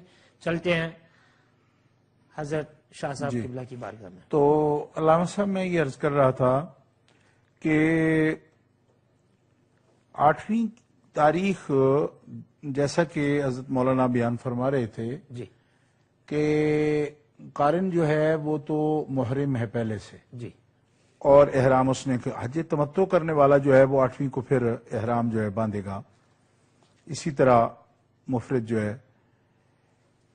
تو آفتاب 8ویں کا جب سورج نکل آیا تو مینا کو چلنا چاہیے، اور سورج نکلنے سے پہلے چلا گیا جب بھی جائز ہے، بہتر ہے، اور زوال کے بعد بھی جا سکتا ہے، مگر ظہر کی نماز مینا میں پڑھے، اور ہو سکے تو جیسے کہ مفتی صاحب نے بیان فرمایا تھا کہ پیدل جائے، جب تک مکہ معظمہ پلٹ کر آؤ گے ہر قدم پر 7 کروڑ نیکیاں لکھی جائیں گی۔ حضرت صدر الشریعہ علامہ امجد علی اعظمی رحمہ اللہ نے جی یہ قدم جو ہے نا، سبحان اللہ، یہ بھی ہر قدم اور اس پر جو نیکیاں بتائی گئی ہیں اس کو ضرب دے کے ہر قدم پر پورا حساب لکھ دیا ہے۔ سبحان اللہ حضور، آپ بہار شریعت میں فرماتے ہیں سبحان اللہ حضور، کہ جب تک پلٹ کے پھر آئے گا نا تو یہ نیکیاں تخمینہ اس کا 78 خرب 40 ارب آتا ہے۔ اللہ اکبر، سبحان اللہ، 7 کروڑ نیکی اس پر جو ضرب ہے ہر قدم پر، اس کے مطابق یہ نیکیاں 78 خرب 40 ارب ہو جائیں گی۔ سبحان اللہ، اور اللہ کا فضل نبی پاک کے صدقہ میں اس امت پر بے شمار ہے، یعنی آپ فرماتے ہیں اس پر کسی تعجب کی ضرورت نہیں، واللہ یضاعف لمن لمن یشاء۔ یشاء، سبحان اللہ، اچھا، پیدل چل کے جانے میں اتنی بڑی اتنی بڑی سعادت حاصل سعادت ہوتی ہے۔ سبحان اللہ، بہت اچھا، حضور دوسری بات عرض کرنے سے پہلے دوسرے ہمارے کالر ہیں، اجازت سے شامل کل شامل کریں تاکہ وضاحت ہوتی جائے ساتھ صحیح۔ جی جی ہمارے ساتھ ابو طیب صاحب ہیں برمنگھم سے، ان کو بھی السلام علیکم ورحمۃ اللہ تعالی وبرکاتہ۔ وعلیکم السلام ورحمۃ اللہ۔ ماشاءاللہ جناب، آپ کو اور شیخین جو تشریف فرمائے ہیں ماشاءاللہ، ان کی خدمت میں میرا مؤدبانہ سلام اور دعاؤں کے لیے اپیل۔ حضور بالخصوص قبلہ شاہ صاحب کی خدمت میں یہ میرا گزارش ہے چھوٹی سی، کہ جتنا بھی حج کا سفر ہے، جی ہر قدم پہ جو عقیدہ اہل سنت والجماعت نمایاں ہوتا ہے اس پہ کلام فرمائیں آپ۔ انشاءاللہ۔ بس یہی میں عرض کرنا چاہتا تھا اور دعا کی اپیل۔ السلام علیکم ورحمۃ اللہ۔ وعلیکم السلام ورحمۃ اللہ، بہت شکریہ، انشاءاللہ ضرور حضرت اس پر گفتگو فرمائیں گے۔ جی حضور، آپ ارشاد فرما رہے تھے اگلی بات پہ۔ تو راستے میں اتنی نیکیاں تو قدموں کے ساتھ جب چل کے جاتا ہے تو اس کو حاصل ہوتی ہیں، اب اربوں خربوں میں۔ سبحان اللہ، حضور صدر الشریعہ رحمۃ اللہ علیہ کے علم کا اور آپ کے ذوق کا اور وجدان کا اور محبت کا اندازہ کیجئے کہ ایک تو جتنے قدم ہیں وہ سب آپ نے گنے ہوئے ہیں، گنے ہوئے ہیں، کتنے بہت بنتے، خوب، پھر وہ بہت ضرب خوب، لگا کے سبحان پورا اللہ، حساب بتا پورا دیا حساب بتا دیا۔ اور پھر فرماتے ہیں کہ راستے میں درود و سلام اور ثنا کی کثرت کرے، جب منا نظر آئے تو یہ دعا پڑھے، کہ نبی کریم علیہ الصلوۃ والسلام منا میں یہ دعا پڑھتے تھے، اور یہ کلمات جو ہیں بڑی قابل توجہ ہیں۔ سبحان اللہ، نبی کریم علیہ الصلوۃ والسلام کی دعا تھی، اللہم ہذہ منن فمنن علی بما مننت بہ علی اولیائک، سبحان اللہ، یا اللہ یہ منا ہے اور تو ہم پہ احسان کر، نعمتیں مجھے عطا فرما، جیسا کہ تو اس مقام پر اپنے دوستوں پر ہمیشہ احسان فرماتا ہے اور سبحان نیکیاں اللہ، فرماتا سبحان ہے اللہ، ان پر، یعنی نعمت عطا فرماتا ہے۔ تو منا وہ اس کا یعنی امتنان سے بھی تعلق ہے اور منت سے بھی اس کا تعلق ہے، احسان سے بھی تعلق ہے۔ منا کے نام میں یہ برکت ہے، برکتیں ہیں۔ تو نبی کریم علیہ الصلوۃ والسلام کی یہ بہت پیاری سنت ہے۔ یہاں پہ رات کو ٹھہریں، زور سے نامی کی صبح تک 5 نمازیں یہاں مسجد میں پڑھنی چاہیے، یا قریب ترین جو اس کی جگہ مل جائے وہاں پڑھے۔ ٹھیک، تو حضرت یہاں ایک یہ نمازوں کا ذکر ہے تو میں سمجھتا ہوں کہ جو اگلا سوال بھی ہے جی، تو اس کو بھی آپ کی خدمت میں پیش کروں، تاکہ ان کی بھی بات جو ہے نا یہ مینا میں نمازوں کے حوالے سے ہی ہے، لیکن اس سے پہلے کہ ہمارے ساتھ ایک کالر ہیں انہیں بھی شامل کر لیتے ہیں پروگرام میں۔ جی بالکل۔ جی السلام علیکم ورحمۃ اللہ۔ السلام ورحمۃ اللہ۔ جی محمد صاحب، آپ سب بھائیوں کو السلام علیکم۔ وعلیکم السلام ورحمۃ اللہ۔ ذرا میرا میں یہ تھوڑے سے چند شاعر کہتا ہوں کہ تڑپنے پھڑکنے کی توفیق دے، جی سوال فرمائیں، کیا سوال فرمائیں گے؟ دل مرتضیٰ سوز صدیق دے۔ میرا سوال یہ ہے کہ آج اکبر جو جمعہ کو ہوتا ہے کہتے ہیں، جی اس کے بارے میں ذرا بتائیں کہ کیا وہ 70 وہ ٹھیک ہے یا غلط؟ کہتے ہیں ایک آج جو جمعے کو ہوتا ہے وہ 70 آج کے برابر ہوتا ہے، کیا یہ صحیح ہے؟ ٹھیک، آپ سمجھے؟ ہاں بالکل سمجھ رہی ہوں۔ اور کوئی سوال؟ دوسرا سوال یہ ہے کہ ابھی تک کوئی جواب نہیں آیا ہے کہ ایک اگر کوئی ماں یا بہن ہے اس کا کوئی اولاد نہیں ہے اور وہ جانا چاہتی ہے حج پر، لیکن اس کا کوئی محرم نہیں ہے، لیکن وہ دل میں تڑپ رہی ہے کہ میں حج پر جاؤں، اس کے لیے کوئی ایسی یعنی کہ سہولت ہے کہ وہ کہیں جا سکے؟ یعنی اس کا کوئی بھی محرم نہیں، نہ بھائی ہے، نہ ماما ہے، نہ چاچا ہے، نہ کوئی نہیں ہے اس کا؟ جی جی تو اس کے لیے کہیں کہیں تو اسلام نے کوئی نہ کوئی چھوٹ دی ہوگی نا اس کے لیے. ٹھیک، بتاتے ہیں آپ کو. مہربانی. السلام. بہت شکریہ. وعلیکم السلام ورحمۃ اللہ تعالی وبرکاتہ. ضرور حضور، یہ سراج صاحب نے جو سوال فرمایا تھا وہ بھی میں آپ کی خدمت میں، اس لیے کہ جو مینا کی نمازوں کے حوالے سے آپ نے گفتگو فرمائی ہے، وہ یہ کہتے ہیں کہ 8ویں کو جو نمازیں پڑھیں گے ظہر عصر مغرب عشاء کی، تو کیا ان نمازوں میں قصر بھی ہوگی اور اس میں جو سنتیں غیر موقدہ ہیں وہ بھی پڑھنی پڑیں گی اگر مسافر ہیں تو؟ اس میں یہ ہے جی کہ قصر جو ہے نا وہاں قصر ہوگی، لیکن اس میں یہ ہوگا کہ چونکہ وہاں جا کے اور کوئی مصروفیت نہیں ہوتی. کیا کہنا، مینا میں یہ رات جو ہوتی ہے نا یہ صرف عبادت کے لیے ہوتی ہے. سبحان اللہ. یہاں پہ اور نہ کوئی رکن ہے نہ کوئی اس میں اور کوئی ذمہ ہے، نمازیں یہاں ادا کرنی ہیں اور رات بھر جو ہے تسبیح و تعلیل میں رہنا ہے اور صلاۃ و سلام میں، درود و سلام میں اور تسبیح و تعلیل میں، نوافل کی ادائیگی میں. یہاں مسنون جو ہے یہی طریقہ ہے. تو اس میں یہ ہوتا ہے کہ جو قصر پڑھنے والا ہے مسافر جو ہے اس کو اس کے پاس اگر وقت نہیں ہے اور سفر میں اس کے لیے مشقت ہے تو یہ چھوٹ ہے کہ جو نماز میں جو سنتیں غیر موقدہ ہیں، موقدہ سنتیں بھی غیر موقدہ کے حکم میں ہوتی ہیں، لیکن جب اس کے پاس کثرت سے وقت ہے تو پھر پڑھنے میں کیا حرج؟ پڑھنے میں حرج ہی کیا ہے؟ حرج کہنا تو دور کی بات ہے، بہت بڑا اجر و ثواب ہے. سبحان اللہ. بے شک. اس لیے کہ وہاں اور کرے گا کیا، وہ کرے گا کیا، اور مقام بھی مقدس ہے. مقام مقدس ہے، رہنا بھی وہاں ہے اور یہ سنت عظیمہ ہے. یہاں حضور صدر شیعہ رحمہ اللہ نے ایک ایسی بات آج سے تقریباً 60-70 سال پہلے لکھ دی ہے اور یہ بڑی قابل توجہ ہے، جس کا آج کے دور میں بھی جو حجاج کرام ہیں، بلکہ قافلے بنے ہوئے ہیں اور آج معلم ہوتے ہیں، قافلے کے ساتھ جو ان کے سردار ہوتے ہیں، وہ بھی اس طرف کئی دفعہ خیال نہیں کرتے کہ 8ویں کو مینا میں نہیں ٹھہرتے بلکہ کوشش کرتے کہ سیدھے عرفات میں چلے جائیں. اچھا، کئی دفعہ اس سلسلے میں مینا کی طرف جانے سے یا اس میں سمجھتے ہیں کہ مینا میں جائے بغیر مطلب فرض یہ ہے کہ ہم سیدھے عرفات میں چلے جائیں. تو آپ فرما رہے ہیں کہ یہ سنت عظیمہ ہے، اس کو ہرگز نہیں چھوڑنا چاہیے.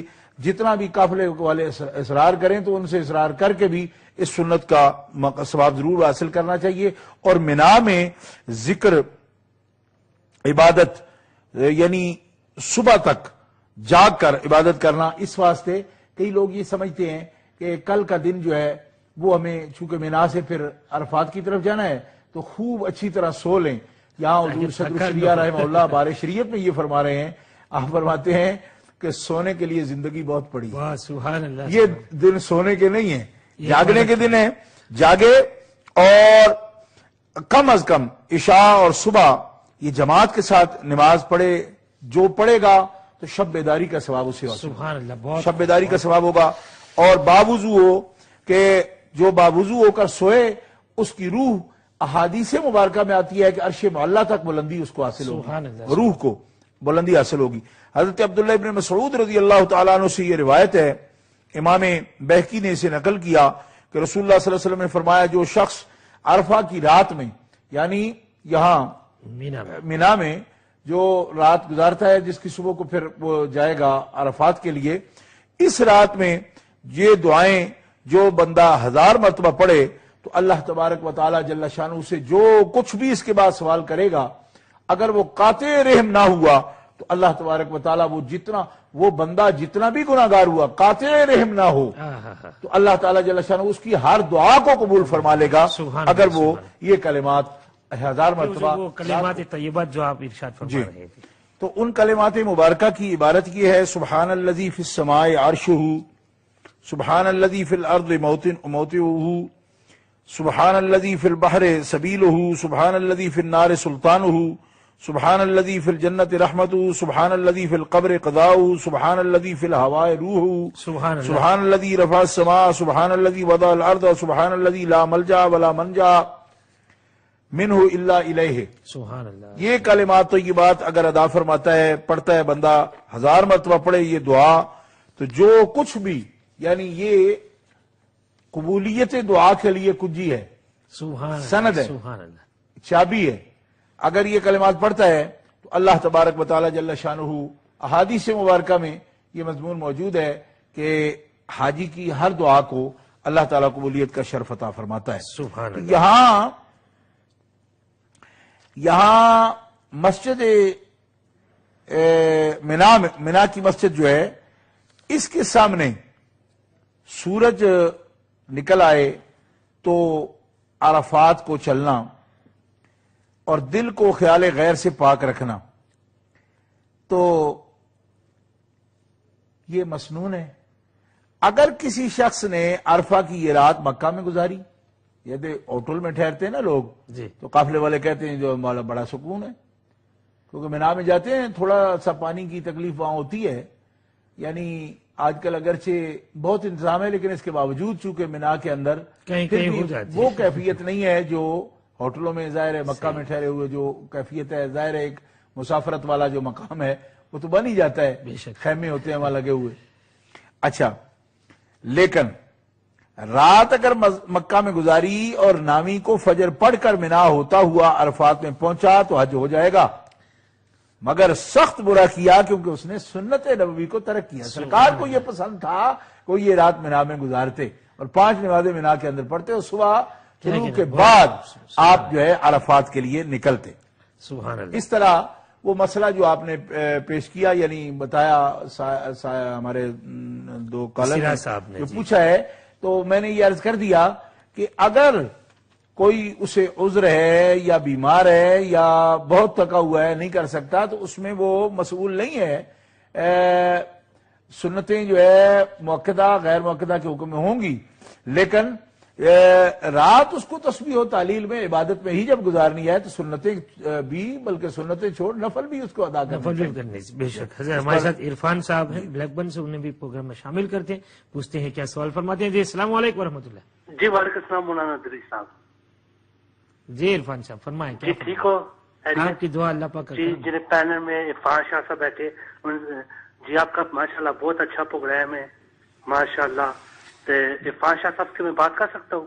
جی سوال فرمائیں. جی وعلیکم السلام شاہ صاحب. جی وعلیکم السلام. جی میرے ابو تو دعا کرنا تے میرے بھانجے تو دعا کرنا. ٹھیک ہے انشاءاللہ ضرور دعا کریں. جی سوال کیا فرمائیں گے آپ؟ بس دعا کریں. بہت شکریہ، آپ نے دعا کی درخواست پیش کی. انشاءاللہ شاہ صاحب قبلہ آپ کے لیے دعا ہر روز فرماتے ہیں اور انشاءاللہ تعالیٰ فرماتے رہیں گے انشاءاللہ تبارک و تعالیٰ. اور تو اس طرح اگر رات کو مینا میں رہا جی مگر صبح صادق ہونے سے پہلے یا نماز فجر سے پہلے یا آفتاب نکلنے سے پہلے عرفات کو چلا گیا تو بھی برا کیا، خلاف سنت کیا.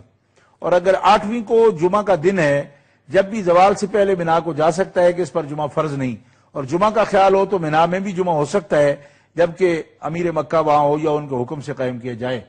یہ ان احکام میں سے موجود ہے کہ جبکہ وہاں پہ صحیح العقیدہ امام موجود ہو تو اس صورت میں اس کے ساتھ وہاں بھی وہ ادا کر سکتا ہے، ورنہ وہاں ظہر ہی ادا کرے گا. پھر اس صورت میں نماز ظہر ادا کرے گا. ٹھیک، بہت خوب. تو حضور یہ انبیاء کرام میں بھی کوئی یہاں پر قیام کسی نے فرمایا تھا؟ مینا میں سرکار نے تو قیام فرمایا، جی سرکار کے علاوہ بھی کسی نبی نے قیام فرمایا؟ یہ حدیث پاک حضرت جو میں نے ابھی آپ کے سامنے پیش کی تھی اس میں نبی کریم صلی اللہ تعالی علیہ وسلم نے دعا آپ نے پیش فرمائی حدیث پاک میں دعا میں جی سب انبیاء کا ذکر فرمایا ہے. بے شک مجھ سے پہلے سب انبیاء کرام نے اس مقام پر یہ دعا فرمائی ہے. اور اس کے علاوہ احادیث مبارکہ میں یہ ذکر موجود ہے کہ سب سے پہلے حضرت آدم علیہ السلام سبحان اللہ آپ نے اس میں وقوف فرمایا ہے عرفات میں. اور سب انبیاء کرام حضرت ابراہیم علیہ السلام حضرت آدم علیہ السلام سے لے کر حضرت ابراہیم علیہ السلام اور حضرت اسماعیل علیہ السلام پھر سرکار دو عالم علیہ السلام، اس طرح انبیاء کرام علیہ السلام جو ہے وہ عرفات کے میدان میں اور جبل رحمت شریف یہ خاص وہ مقام ہے کہ جس پر انبیاء کرام کے اقدام عالیہ کی برکت اس کو حاصل ہے. اسی لیے سرکار دو عالم علیہ السلام کا ارشاد گرامی ہے کہ وقوف عرفہ میں کے لیے آنے والے حجاج کرام کو جبل رحمت کے قریب جگہ ملے تو یہ سب سے بہتر ہے. بے شک سبحان اللہ. اور جبل رحمت کے قریب نہ ملے تو پھر اس پر زیادہ رش کرنا یا لوگوں کو تنگ کرنا اس کی ضرورت نہیں ہے، بلکہ اس کے قریب ترین جگہ جہاں بھی مل جائے وہاں سہولت سے وہ بیٹھے۔ مینا کی بات ہے، مینا مینا سے نہیں، یہ عرفات کی بات آپ نے عرفات کے بارے میں پوچھا؟ مینا کے بارے میں پوچھا تھا۔ اچھا جی ٹھیک ہے حضرت، ہمارے سے ایک کالر ہے، پھر بات کرتے ہیں۔ جی السلام علیکم ورحمۃ اللہ تعالیٰ وبرکاتہ۔ وعلیکم السلام۔ جی مقبول صاحب، آپ لندن سے تشریف لائیں۔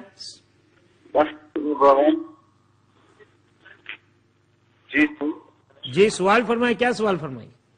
I just wanted to say hello to all you guys and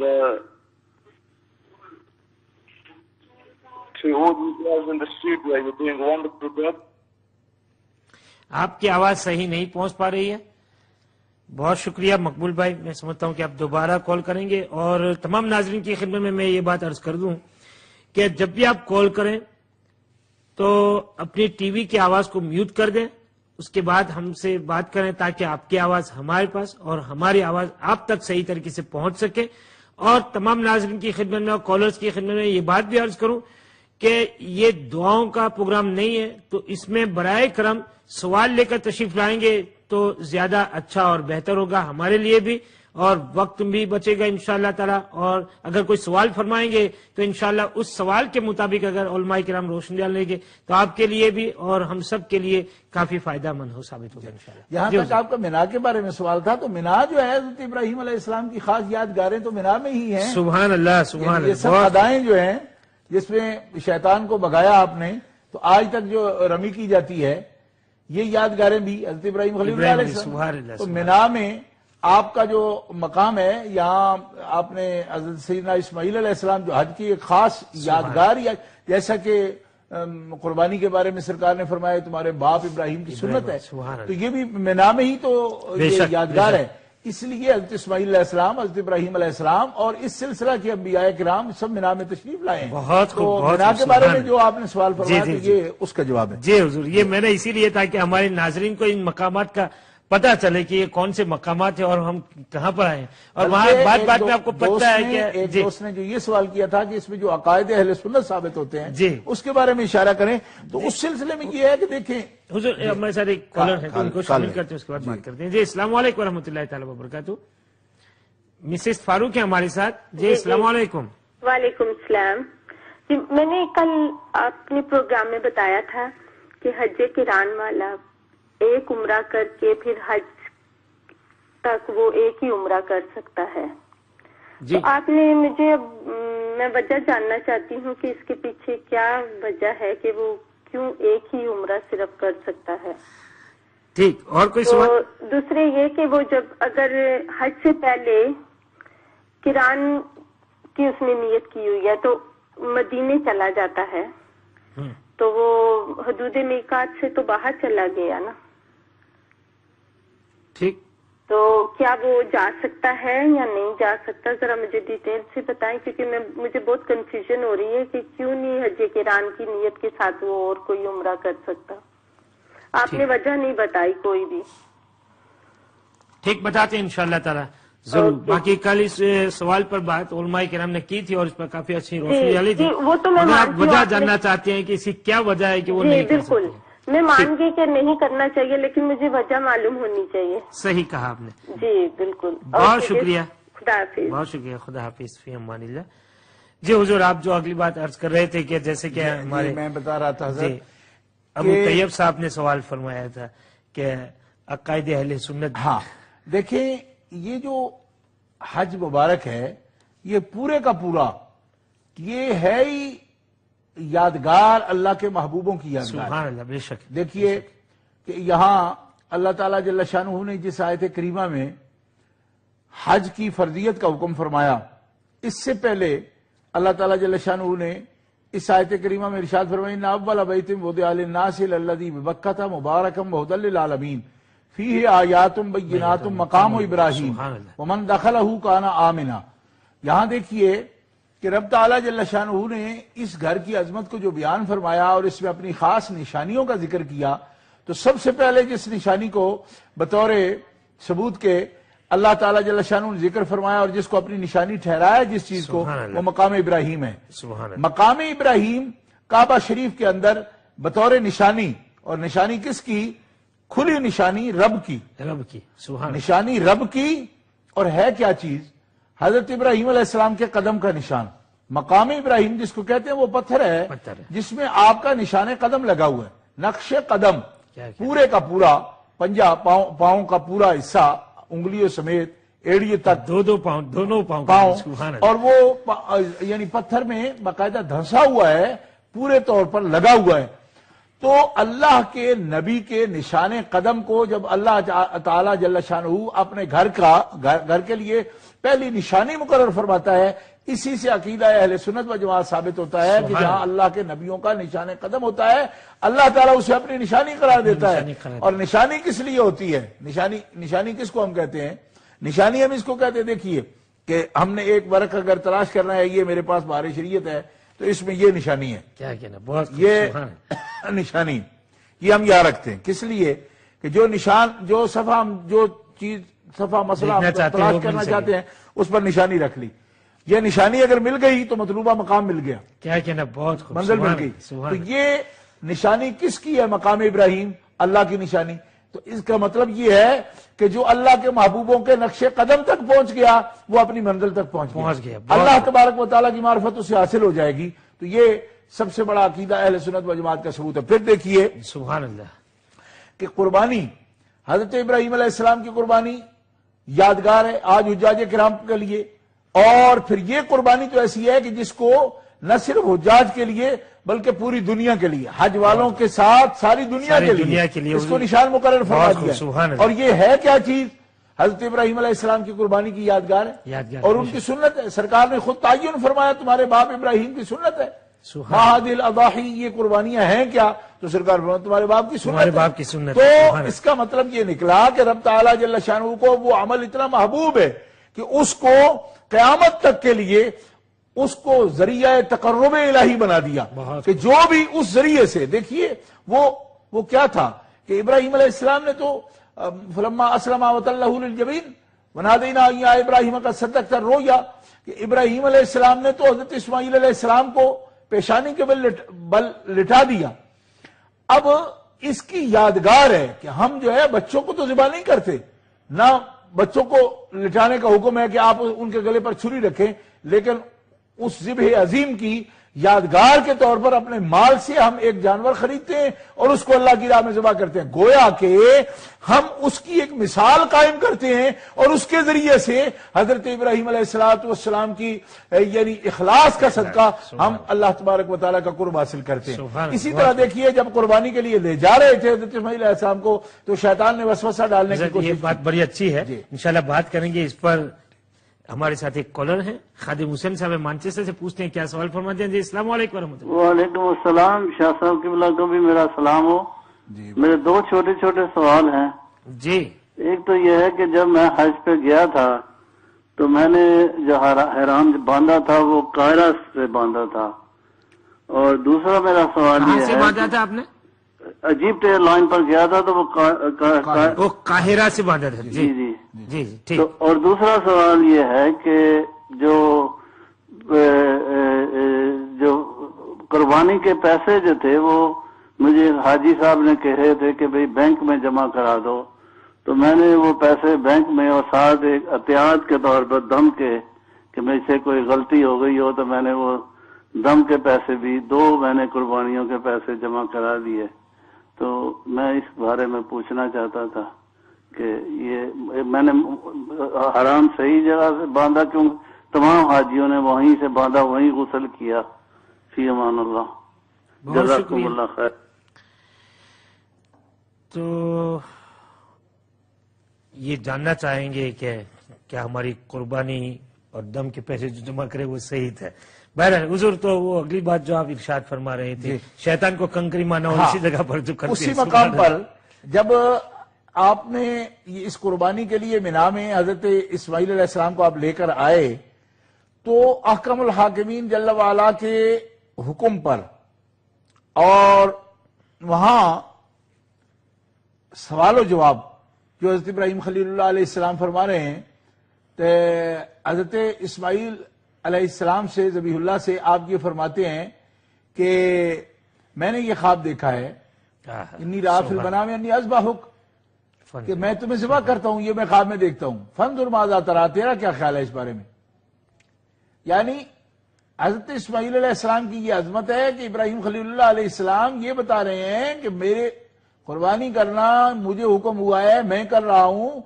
تو اس میں اسماعیل علیہ السلام جو ہے وہ یہ نہیں کہ اپنی مرضی کے بغیر بعض میری مرضی پر قربان ہو رہے ہیں، بلکہ ان کی رائے پوچھی ہے کہ تیرا کیا خیال ہے، جس کو ذبح کرنا ہے اس سے رائے بھی پوچھی جائے. بہت اچھا اشارہ، سبحان اللہ. فانظر ماذا ترى، تیرا کیا خیال ہے؟ تو آپ فرماتے ہیں کہ یا ابتی افعل ما تؤمر، جی ابا جی افعل ما تؤمر، کیا کہنا، وہ کر گزریے جس کا آپ کو حکم ہوا ہے. آپ یہ نہیں فرماتے کہ مجھے حکم ہوا ہے، آپ فرماتے رأى فی المنام انی اذبحک، میں نے تو خواب دیکھا کہ میں تمہیں ذبح کر رہا ہوں.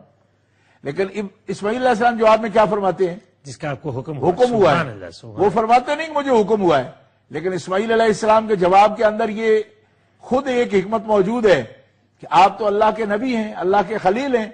آپ کو جو خواب میں کہا گیا اور خواب میں جو کچھ آپ نے دیکھا وہ آپ کا خواب بھی وہی ہے، آپ کو حکم ہوا ہے، وہی الہی ہے، اس لیے جو حکم ہوا وہ آپ پورا کیجئے. تو اس پر بہت سی باتیں کہی جا سکتی ہیں، لیکن اس جواب پر سب سے بہتر وہ خراج عقیدت ہے جو شعر کی صورت میں پیش کیا گیا کہ یہ فیضان نظر تھا یا کہ مکتب کی کرامت تھی، سکھائے کس نے اسماعیل کو آداب فرزندی. کہ یہ ذبح ہونے کی بات بھی آئے تو جواب میں یوں نہ کہے کہ کمال ہو گیا، آپ کیا کہہ رہے ہیں جی. اگر اتنی بڑی بات کہ جان لینے کی بات کسی بچے سے یا جوان سے کی جائے باشعور سے، تو جواب میں کبھی وہ یہ جواب دیتا ہے جو جواب حضرت اسماعیل علیہ السلام نے دیا ہے. یہ فیضان نظر بھی ہے، مکتب کی کرامت بھی ہے، کیونکہ حضرت ہاجرہ کی گود ہے اور حضرت ابراہیم علیہ السلام کی نظر ہے جس نے ان میں یہ آداب فرزندی پیدا کی ہے. اور اللہ کا فضل ہے کیونکہ وہ نبی ہیں، وہ خود نبی ہیں، اسماعیل علیہ السلام نبی ہیں، اور ایسے نبی ہیں کہ جن کی پیشانی میں نبی الانبیاء کا نور ہے. اس لیے ان کو یہ آداب فرزندی اور پدری آداب بھی کہ مجھے کس طرح فرزندی کے آداب بجا لانے اپنے باپ کے سامنے اور اللہ کے نبی کے سامنے کس طرح میں نے اظہار کرنا ہے اپنی رائے کا جس کا وہ مجھے پوچھ رہے ہیں. اس لیے لیکن اس مقام پر حضرت ابراہیم علیہ السلام جب ان کو لے کے چلے تو شیطان وسوسہ ڈالنے آگے. شیطان جو ہے بڑے بڑوں پر حملہ تو کرتا ہے، مگر وسوسہ یہ ڈالا کہ بڑھاپے میں اتنی دعاؤں کے بعد آپ نے دعا کی تھی رب حبلی من الصالحین، تو اتنی بڑھاپے میں دعا کی آپ نے اور اللہ نے آپ کو اولاد دی، تو خواب کی بات ہے، اللہ نے کوئی وحی فرمائی جاگتے ہوئے آپ پر، آپ وہم پر صرف قربانی کے لیے چل پڑے تو بابا یہ نقصان کر رہے ہیں آپ اپنا. اچھا تو بظاہر یہ فائدے کی بات کر رہا ہے، فائدے کی بات کر رہا ہے، ان کا بیٹا بچانے کی بات کر رہا ہے. کبھی شیطان فائدے کی بات کرتا ہے، فائدہ وہ سمجھاتا ہے دنیا کا. اچھا سمجھا رہا ہے کہ آپ کا فائدہ اس میں بچہ بچ جائے. آپ نے زمین سے پتھر پکڑ کے تو شیطان کو بگانے کے لیے مارا، تو دفع ہو جائے یہاں سے، مجھے فائدہ مت سکھا، جس کام کے لیے میں چلا ہوں. پھر آیا، پھر آپ نے دوسرے مقام پر پتھر مارا، پھر آیا، پھر تیسرے مقام پر پتھر مارا. تو اس کی یادگار جیسے کہ حضرت جیسے ابھی آپ فرما رہے تھے کہ جمرہ عقبہ اور اولا اور وسطی اور اولا، یعنی تینوں مقامات وہی جمرے بنے جہاں شیطان کھڑا تھا. اور ابراہیم علیہ السلام نے جو کنکر مارا، پتھر مارا، اللہ کو یہ ادا اتنی پسند آئی کہ وہ تو تیرا بیٹا بچانے کے لیے تجھے مشورہ دے رہا ہے، تو قربانی کے لیے اتنا بزد ہے اور تجھے میرے فرمانے پر اور میری اطاعت پر جو ہے اتنا بزد ہے. اللہ کو یہ ادا اتنی پسند آئی ہے پیارے خلیل کی کہ اس کو ہمارے عقیدے میں دیکھیے کہ خدا کے قرب کے لیے عبادات کی جاتی ہیں، بہت خوب، سبحان اللہ، قرب خداوندی کے لیے، لیکن قرب خداوندی کے لیے ادائیں رب نے اپنے محبوبوں کی منتخب فرما لی ہیں کہ جو اس ادا کے ساتھ میرے سامنے آتا ہے. آج بھی حجاج کرام دیکھیے کنکریاں مارنا، آج تو ان سالوں میں ابھی آسان ہو گیا، لیکن پہلے سالوں میں آپ جانتے ہیں کہ کتنی بڑی قربانیاں کنکریاں مارنے پہ ہو گئی. کوئی کسی کا نتیجہ سے پوچھتا کہ بھلے بندے یہ کوئی اتنی بڑی کیا عبادت ہے، یہ تو یادگار تھی، پرانا وقت ہے، اب نہ شیطان کھڑا ہے اور نہ ہی تجھے کچھ کہہ رہا ہے، نہ وسوسہ ڈال رہا ہے، تو چھوڑ دے، اتنی بڑی جانیں جا رہی ہیں اتنی. دیکھو نا اتنے بندے روندے گئے، لیکن اس کے باوجود عاشقان مصطفیٰ اور توحید کے پرستار پوجنے والے وہ کتنے خرامہ محبت کے ساتھ اور الفت کے ساتھ، اتنی تکلیف کے ساتھ، سبحان اللہ، اتنی تکلیف کے ساتھ. کیوں؟ فرمایا یار کی ادا، خلیل کی ادا اپناؤ گے تو پھر قرب حاصل کر سکو، بے شک، اور عبادتیں تمہاری بہت قبول خوب، ہوں گی. حضرت تو ہمارے یہ ہمارے عقیدے کی نشانیاں ہیں. پھر آپ صحیح کرتے ہیں صفا مروہ کے درمیان تو واجب ہے سعی کرنا، صحیح واجبات میں سے ہے. اور اندازہ کیجئے کہ یہ قربانی، یہ سعی جو ہے یہ خود یادگار ہے حضرت حاجرہ کی. سبحان اللہ، حضرت اسماعیل علیہ السلام کے لیے پانی کے لیے جب دوڑی تو آپ کالے. بہت خوب. حضرت ہمارے ساتھ جو ہیں جناب ذوالفقار صاحب ہیں، ہیلی فیکس سے، کافی دیر سے انتظار کر رہے ہیں.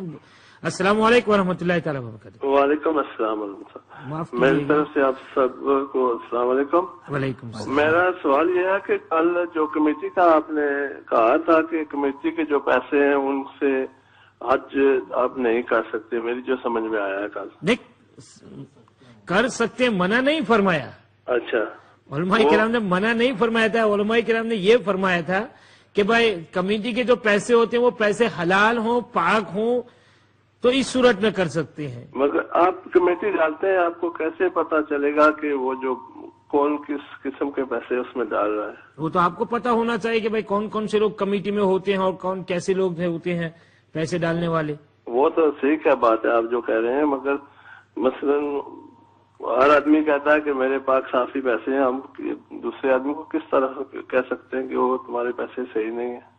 ٹھیک ٹھیک ہے. اور کوئی سوال؟ اچھا، دوسرا سوال میرا یہ ہے کہ زندہ جو آدمی ہے اس کا دوسرا آدمی حج کر سکتا ہے، اور مثلا اگر آدمی وہ کافی بیمار ہے کہ وہ خود حج کے قابل نہیں ہے جی، تو اگر مثلا اس کی بیٹی یا بیٹا حج ان کے لیے کرے تو اس کا کیا حال ہے؟ اسے حج بدل کہتے ہیں اس کو. ٹھیک ہے، حج بدل بات کریں گے انشاءاللہ تعالی اس پر. اور کوئی سوال؟ جی، یہ بس یہ دونوں سوال تھے. ٹھیک ہے انشاءاللہ. ذوالفقار صاحب پروگرام دیکھتے رہے گا، انشاءاللہ ضرور آپ کے سوال پر بات کریں گے. بہت شکریہ فون کرنے کے لیے. جی، تو ناظرین محترم، آپ نے سماعت فرمایا کہ مینا میں اللہ کے خلیل حضرت ابراہیم خلیل اللہ علیہ الصلوۃ والسلام کی یادگاریں ہیں اور ہمارے پیارے آقا علیہ الصلوۃ والسلام کی یادگاریں بھی ہیں. بات کرتے ہیں مزدلفہ میں رات قیام فرمانا اور پھر وہاں کنکری چننا، اس میں کیا حکمت ہے؟ حضرت علامہ مولانا محمد یونس مصباحی صاحب قبلہ اس پر روشنی ڈالیں گے. تو ناظرین محترم خوب توجہ کے ساتھ سماعت فرمائیں. جی، بسم اللہ الرحمن الرحیم. جمرات کو کنکریاں مارنا 3 دنوں میں، یعنی 10ویں کو، 11ویں کو اور 12ویں کو. اور کوئی آدمی اگر مینا میں رات کو ٹھہر جائے اور صبح وہاں کر لے تو اس کو 13ویں کی ماننا، یہ بھی طریقہ سنت میں شامل رہتا ہے. لیکن 10، 11 اور 12 یہ 3 دنوں میں جمرات کو کنکری مارنا یہ واجب میں شامل ہے، اور 7 کنکریاں مارنا ایک جمرے کو یہ بھی واجب میں شامل ہے کہ اس سے کم نہیں کر سکتے ہیں. پہلے دن یعنی 10ویں ذو الحجہ کو جب حاجی مزدلفہ سے مینا کی طرف آتے ہیں تو اس کا ذکر ہو چکا کہ ان لوگوں کو جو بڑا شیطان جسے کہا جاتا ہے اس کو 7 کنکر مارنے ہیں، اس کا وقت بھی بتا دیا گیا. اور اس کے بعد میں 11ویں اور 12ویں کو، اور اس کا وقت بھی میں بتا دوں کہ 11ویں اور 12ویں کو جو شیطان کو کنکر مارے جاتے ہیں تو اس کا وقت ہے زوال کے بعد شروع ہوتا ہے. ہمارے مسلک حنفی میں زوال کے بعد میں شروع ہوتا ہے 11 کو، اس لیے اس سے پہلے نہیں مار سکتے ہیں. اور جس نے مارا ہو اس کا واجب ادا نہیں ہوگا، چونکہ اس کا صحیح جو ٹائم ہے وہ وجوب کی ادائیگی کا وہ زوال کے بعد میں شروع ہوتا ہے، مڈ ڈے کے بعد میں شروع ہوتا ہے. اس کے بعد سے لے کر کے وہاں سے لے کر کے صبح صادق تک مارے جا سکتے ہیں. اور اسی طریقے سے 12ویں کو بھی زوال کے بعد اس کا وقت ہوتا ہے اور پھر صبح صادق تک مارے جا سکتے ہیں. حضرت ہمارے ساتھ جو ہیں رضیہ بہن ہے گلاسگو سے، انہیں بھی پروگرام میں شامل کرتے ہیں، پوچھتے ہیں کیا سوال فرماتی ہیں. جی، السلام علیکم ورحمۃ اللہ تعالیٰ. وعلیکم السلام. آپ کو بھی میری طرف سے سلام. ماشاءاللہ آپ کا پروگرام بہت اچھا جا رہا ہے. اتنا معلوم ہوتی ہے کہ روح پتہ لگتا ہے کہ وہیں پہ پہنچ گئی ہے. الحمدللہ. اللہ تعالیٰ آپ کو اس کی جزا دے. میرا سوال ہے کہ ہم اس سال حج پہ جا رہے ہیں. اللہ آپ کے ارادے کو پائے تکمیل تک پہنچائے. آمین جی مقبول نصیب فرمائے جی. تو میں پوچھ رہی تھی کہ جاتے ہوئے تو ہم نے عمرہ کرنا ہے تو وہاں پہ پھر اسٹے کرنا ہے مدینے مکہ شریف میں, تو اس کے بعد مدینے میں جانا ہے, تو مدینے سے واپسی پہ آ کے عمرہ کرنا ہے, تو پھر ہم اس کے بعد عمرے کے بعد احرام سے نکل سکتے ہیں؟ ٹھیک, اور کوئی سوال؟ تو یہ 50 نمازوں کا ذرا بتا دیں. یہ بالکل کل بھی اس پر بات ہوئی تھی. آپ یہاں سے حج تمتع کے ارادے سے جا رہے ہیں جی, وہاں پہنچ کر کے آپ عمرہ کریں گے, احرام کھول دیں گے آپ عمرہ کے بعد. اس کے بعد 5 دن 2 دن جتنا بھی آپ رہیں گے وہاں, جی تو ظاہر سی بات ہے آپ کو قصر نمازیں پڑھنی ہوں گی. اس کے بعد مدینہ شریف کے لیے آپ تشریف لے جائیں گے, جی, اور وہاں سے واپسی پھر آپ عمرہ کی نیت سے احرام پہنیں گے آپ, وہ بھی حج تمتع کریں گے آپ. پھر اگر آپ کے پاس جی وہ پھر بھی تمتع ہی ہوگا. قران بھی کرنا چاہے تو کر سکتے لیکن وہ ہیں, احرام میقات سے باہر ہونے کے بعد اجازت مل جاتی ہے. مطلب پھر اجازت ہے احرام اتارنے کی؟ جی اگر وقت ہے آپ کے پاس تو اتار سکتے ہیں. وقت ہو تو اتار سکتے ہیں. 8 سے پہلے اگر آپ واپس آئے ہیں, ٹھیک ہے, 8 سے یعنی یوم ترویہ سے پہلے آپ واپس مکہ مکرمہ آئے ہیں اور 1 دن 2 دن ابھی آپ کے پاس ہیں, تو آپ احرام عمرہ کر کے احرام کھول سکتے ہیں, اور پھر 8ویں کو آپ جو ہے نا وہ نیا احرام حج کا احرام جو ہے وہ باندھیں گے. شاہ صاحب آپ میرے بچوں کے لیے اور میرے لیے ضرور دعا کریں انشاءاللہ. اور کوئی سوال ہے؟ بڑی خوشی ہے کہ آپ سے بات ہوئی. Thank you very much. سلامتی دے. بہت شکریہ آپ, بہت شکریہ. گلاسگو سے ہماری بہن آپ نے سوال فرمایا. یقیناً آپ کے پاس وقت ہے تو آپ دونوں مرتبہ جو ہے حج تمتع کے ارادے سے آپ آ رہے ہیں تو عمرہ ہی کی نیت سے آئیں گے. پہلا احرام بھی آپ کا عمرے کا ہوگا. مدینہ شریف سے جب آ رہے ہیں تو بھی عمرے کا احرام ہوگا.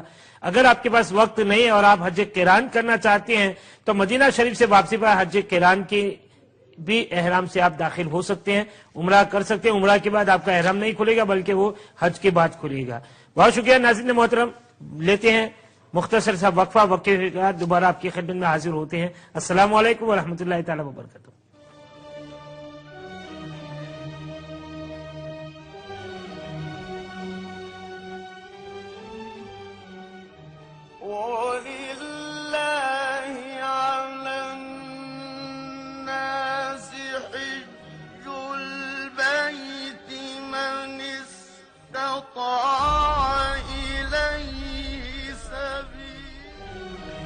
دم والی بات ٹھیک ہے. السلام علیکم ورحمۃ اللہ تعالی وبرکاتہ. ناظرین محترم, وقفے کے بعد دوبارہ آپ کی خدمت میں حاضر ہیں, اس امید پر کہ آپ ہمارے ساتھ ہیں.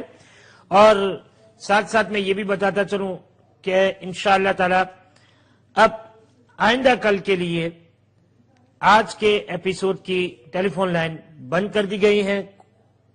کوئی بھی ناظرین میں سے اب آج کے پروگرام میں فون کرنے کی زحمت گوارا نہ فرمائیں. انشاءاللہ تعالی آپ کے ذہن میں اگر کوئی سوال ہے تو اسے لکھ لیں. آئندہ کل انشاءاللہ تعالی ہاؤ ٹو پرفارم حج کے 5ویں دن کی سیریز میں آپ ضرور شرکت فرمائیں گے. اور میں وقفے سے پہلے جو بات چل رہی تھی حضرت علامہ مولانا محمد یونس مصباحی صاحب, حضرت کی خدمت میں چلتے ہیں اور اسی بات کو پھر سنتے ہیں. بسم اللہ الرحمن الرحیم. تو کنکریوں کے سلسلے میں بات چل رہی تھی, تو یہ واجب تینوں دنوں میں ہے, مگر اس کا طریقہ بتا دیا گیا کہ پہلے دن صرف بڑے شیطان کو کنکر مارنے ہیں اور 11 اور 12 کو وہ تینوں جمرات کو کنکر مارنے ہیں, اور اس کا وقت بھی میں نے بتا دیا. یہ جو طریقہ رائج ہوا ہے تو اس کے بارے میں روایتوں میں یہ ذکر موجود ہے کہ جب حضرت ابراہیم خلیل اللہ علیہ الصلاۃ والتسلیم نے جب حضرت اسماعیل ذبیح اللہ علیہ الصلاۃ والتسلیم کو ذبح کرنا چاہا, جیسا کہ قرآن کی آیت میں اس کا ذکر موجود ہے, فلما بلغ معه السعی قال یا بنی انی اری فی المنام انی اذبحک فانظر ماذا تری قال یا ابت افعل ما تؤمر ستجدنی ان شاء اللہ من الصابرین. اس آیت سے واضح ہے بالکل. تو اس میں شیطان نے پہلے حضرت ابراہیم خلیل اللہ سے کہا کہ کیا آپ کوئی باپ اپنے بیٹے کو ذبح کر سکتا ہے؟ تو حضرت ابراہیم خلیل اللہ نے یہ فرمایا کہ اللہ کا حکم ہو تو کیوں نہیں کر سکتا ہے. تو اس نے دیکھا کہ یہاں تو اللہ ہی کی بات چلتی ہے، میرا داؤ نہیں چل سکتا ہے، تو یہ تم اللہ کے حکم سے روکنے والے سوائے شیطان کے کوئی نہیں ہو سکتے ہو. آپ نے زمین سے کنکر اٹھائے اور اس کو مارا اور اس کو بھگایا. حضرت اسماعیل ذبیح اللہ کے پاس میں وہ آیا، آ کر کہنے لگا کہ تمہیں معلوم ہے کہ تمہارے باپ تم کو کہاں لے جا رہے ہیں؟ وہ تو تمہیں ذبح کرنے کے لیے لے جا رہے ہیں. تو کہا کہ کیوں ذبح کریں گے؟ تو کہا کہ اس لیے کہ وہ کہتے کہ ان کو اللہ نے حکم دیا ہے. تو وہ فرماتے کہ جو اللہ کا حکم ہے تو میں رکنے والا کون ہو سکتا ہوں، ہمیں تو اللہ کے حکم پر حاضری دینی چاہیے. تو اس کا داؤ وہاں بھی نہیں چلا، تو اس کو بھی وہاں سے کنکر مار کے دھتکارا گیا. اسی طریقے سے حضرت ہاجرہ کے پاس میں وہ پہنچا، وہاں بھی وسوسہ دینا چاہا تو انہوں نے بھی اس طریقے سے کیا. تو اس طرح سے 3 جگہوں پر 3 افراد کو الگ الگ اس نے اپنے اعتبار سے حکم خدا سے روکنا چاہا.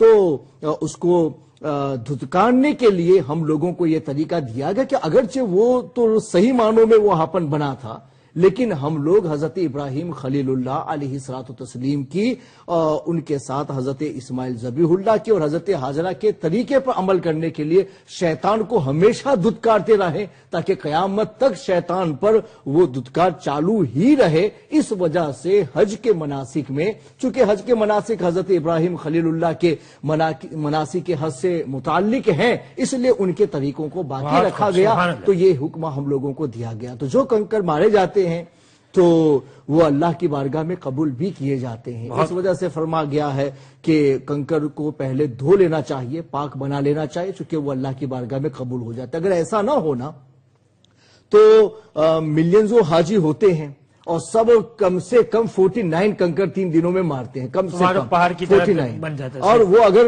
وہاں سے نہ جاتے تو پہاڑوں کی طرح سے ہو جاتا، مگر کنکر اٹھا لیے جاتے ہیں. اس وجہ سے اور حضور نے یہ بھی فرمایا کہ کنکر کو مارتے وقت تسبیح اور تمہید پڑھنی چاہیے. سرور عالم صلی اللہ علیہ وسلم نے ارشاد فرمایا، مشکات میں حدیث موجود ہے کہ آپ ارشاد فرماتے ہیں کہ صفا مروہ کی سعی اور جمرات کو کنکر مارنا اللہ نے اس کا حکم اس لیے رکھا ہے کہ اللہ کی تسبیح و تمہید کی جائے. اگر ایسا نہ ہوتا تو ان دونوں جگہوں پر اس عمل کا حکم نہ ملتا. تو فرماتے ہیں کہ وہاں تسبیح اور تمہید کی جائے.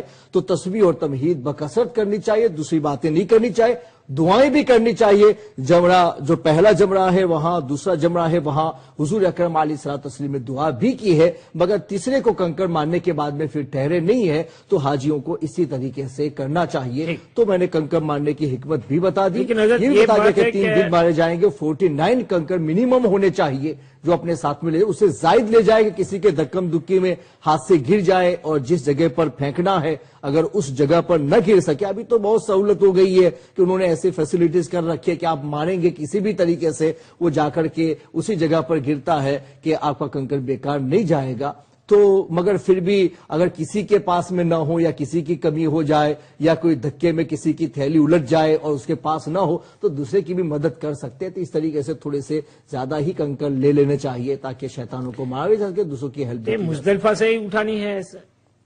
ہاں، رسول اکرم علیہ الصلوۃ والتسلیم کے طریقے میں تو یہی شامل ہے کہ مزدلفہ سے، ورنہ کہیں سے بھی کنکر اٹھائے جائیں تو اس کی اجازت ہے. مگر اگر آپ جمرات کے پاس ہی سے اٹھا کر کے مارے تو اس کو علماء نے مکروہ قرار دیا ہے، چونکہ جمرات کے پاس میں جو کنکر پڑے رہتے ہیں وہ قبول نہیں ہے، وہی پڑے رہتے ہیں اور وہ آپ ماریں گے تو اس کی وجہ سے اس کو مکروہ قرار دیا گیا ہے. لیکن پھر بھی واجب کی ادائیگی کا جہاں تک سوال ہے تو وہاں سے اٹھا کے بھی اگر کسی نے مارے ہیں تب بھی اس کا واجب ادا ہو جائے گا. ٹھیک. تو حضرت ساتھ ساتھ میں جو ہے ابھی آفر بھی ایک سوال آیا ہے، جیسے آپ نے کنکری مارنے کا جو ذکر فرمایا تو میں سمجھتا ہوں کہ وہ کنکری کے حوالے سے ہی ہے، تو وہ بھی میں آپ سے سوال کر دوں کہ کچھ لوگ جو ہوتے ہیں وہ کنکری کی جگہ پر جب کنکریاں مار لیتے ہیں تو جوتا بھی اٹھا کے مارتے ہیں. نہیں، تو اس سے واجب ادا نہیں ہوگا. جی، جوتے مارنے سے واجب ادا نہیں ہوگا. رسول اکرم علیہ الصلوۃ والتسلیم نے ہمیں جو طریقہ بتایا ہے اسی طریقے پر عمل کرنے سے وہ واجب ادا ہو سکتا ہے. اور شیطان سے اگر لوگوں کو اتنی ہی نفرت ہے تو پھر یہ نہیں کہ وہ تو صرف ایک طریقہ ابراہیمی ہے، اس کو باقی رکھنے کے لیے ہمارے لیے حکم آیا ہے.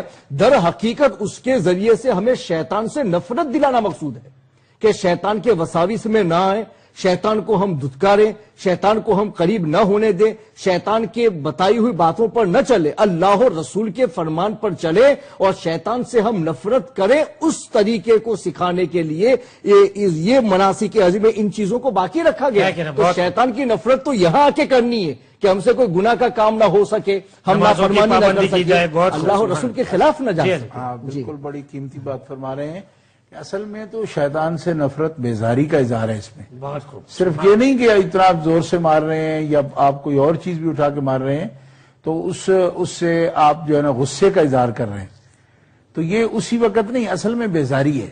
تو ایک شاعر ہیں ہمارے ملک کے پاکستان میں، تو انہوں نے ایک مصرع اس پر یہ لکھا تھا کہ اصل میں یہ بڑا عجیب منظر ہوتا ہے کہ لوگ مارتے تو ہیں اس کو، تو کہتے ہیں کہ حج کرنے گیا تھا قوم کا لیڈر کوئی، تو اس نے جب مارا نا کنکر اس کو جمرے کو، تو اس نے کہا کہ ارے پتھر مارنے والے آپ تو اپنے آدمی تھے، آپ کو کیا ہوا، آپ کیوں مار رہے ہیں؟ مطلب یہ ہے کہ ہمیں وہ مارے جو کل کو ہمارے ساتھ نہیں چل رہا ہوں، اس لیے جو پتھر مارتے جائیں ساتھ ساتھ اس سے اظہار بیزاری کا مطلب یہ ہے کہ آج سے تیرے ساتھ ہمارا تعلق کوئی نہیں ہے۔ بہت خوب، سبحان اللہ سبحان اللہ۔ حضرت سراج عباسی صاحب نے ہمیں لندن سے سوال فرمایا تھا کہ طواف زیارت اور طواف وداع میں بھی رمل کر سکتے ہیں، اور اس میں بھی رمل ہے؟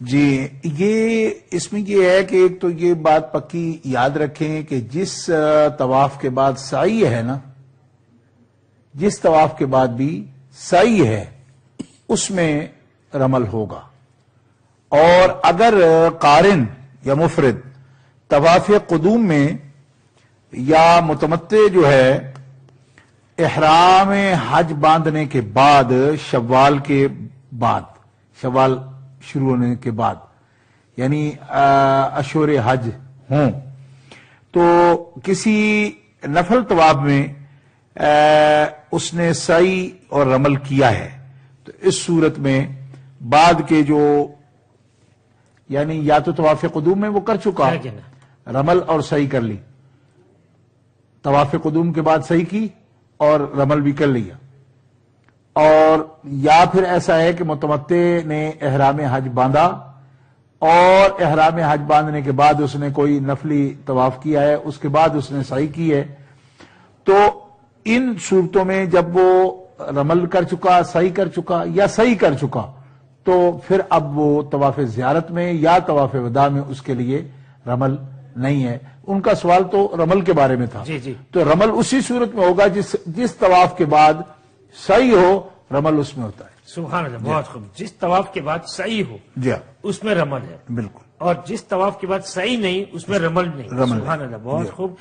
اور محمد مہربان صاحب نے بریڈ فورڈ سے یہ سوال فرمایا تھا کہ حج اکبر جمعہ کے دن ہوتا ہے، کیا اسی کو حج اکبر ہی کہتے ہیں؟ اور جمعہ کو جو حج ہوتا ہے اس کے 70 حج کا ثواب ملتا ہے، کیا یہ بات صحیح ہے؟ علامہ یونس مصباحی صاحب۔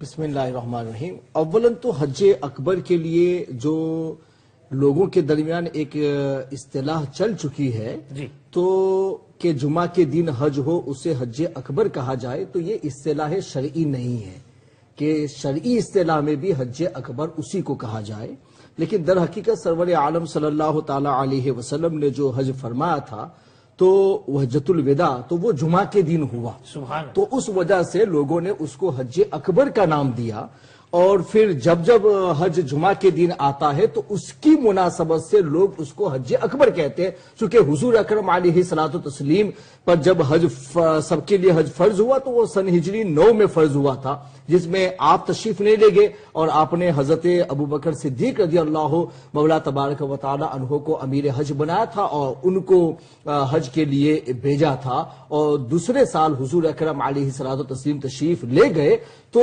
اس حج کی بنسبت اس حج کو بڑا حج کہا گیا، چونکہ پہلا جب حج فرض ہوا تو حضرت ابو بکر صدیق گئے تھے، اور اس کے بعد جب حضور اکرم علیہ الصلوۃ والتسلیم امیر حج بن کے گئے تو آپ کی نسبت سے اس کو حج اکبر قرار دیا گیا، تو شریعت کی اصطلاح میں حج اکبر سے مراد صرف اتنا، مگر جو علماء کرام نے تشریح کی اور خاص کر کے حضرت امام نووی نے مسلم شریف کے حاشیے میں بھی اس بارے میں کہا ہے کہ حج اکبر کے بارے میں بہت سارے علماء نے مختلف رائوں کا اظہار کیا ہے۔ نزہۃ القاری میں حضرت مفتی شریف الحق سعد امجدی رحمۃ اللہ تعالی علیہ نے بھی اس کی تشریح فرمائی ہے کہ حج اکبر کسے کہا جائے، تو فرماتے ہیں کہ ایک حج اصغر ہے تو عمرے کو حج اصغر کہا جاتا ہے، اور اس کے بالمقابل حج میں چونکہ مناسک زیادہ ہوتے ہیں عمرے کی بنسبت تو اس کو حج اکبر کہا گیا، اور اس کی نسبت میں عمرے کو حج اصغر قرار دیا گیا۔ اور وہ فرماتے ہیں امام نووی نے اس کا ذکر یہ کیا کہ حج اکبر سے مراد حج مبرور ہوتا ہے، اور حج مبرور یعنی جس کا حج قبول شدہ ہو، اور حج مقبول سے مراد یہ کہ جس نے حج کے دوران میں کوئی بھی گناہ فلا رفث ولا فسوق، اس نے کوئی بھی گناہ اور ایسا کام نہ کیا ہو کہ جس کی وجہ سے دم دینا پڑے اور توبہ کرنی لازم آتی ہو، کسی بھی طرح کے گناہ سے بچا ہو، اور اس نے ہر طرح کے مناسک حج میں شریعت مطہرہ کے قانون کی پابندی اور پاسداری کی ہو، تو ایسا حج جو ہے وہ شریعت مطہرہ کے قانون میں حج مبرور کہا جائے گا، اور جو حج مبرور ہے وہی حج اکبر ہوتا ہے۔ سبحان اللہ۔ تو اس طرح سے شرعی اصطلاح حج اکبر کی نہیں ہے جو عوام نے چلا رکھی ہے، اور اس طرح کی باتیں نہ حدیثوں میں نظر آتی ہیں۔ صوفیاء کرام نے ایک یہ بھی اضافہ کیا ہے کہ دوران حج تمام ارکان واجبات ادا کرتے ہوئے جس شخص سے کسی دوسرے حاجی کو تکلیف نہ پہنچی ہو، کیا کہنا، بہت خوب۔ یعنی ایک تو وہ جو حضرت مولانا جس طرح بیان فرما رہے ہیں، محدثین کرام نے جو بیان فرمایا کہ اس پر کوئی ایسا اس میں جرم نہ ہوا ہو جس پہ یا اس پہ کمی نہ رہ گئی ہو، اور صوفیاء کرام نے اس کی یہ تشریح کی ہے کہ مثلا استلام حجر کے موقع پر یا رمی کے موقع پر یا کسی بھی موقع پر اس نے کسی دوسرے حاجی کو جو مسافر ہے ساتھ اس کو تکلیف نہ پہنچائی ہو، جس کا حج کسی حاجی کی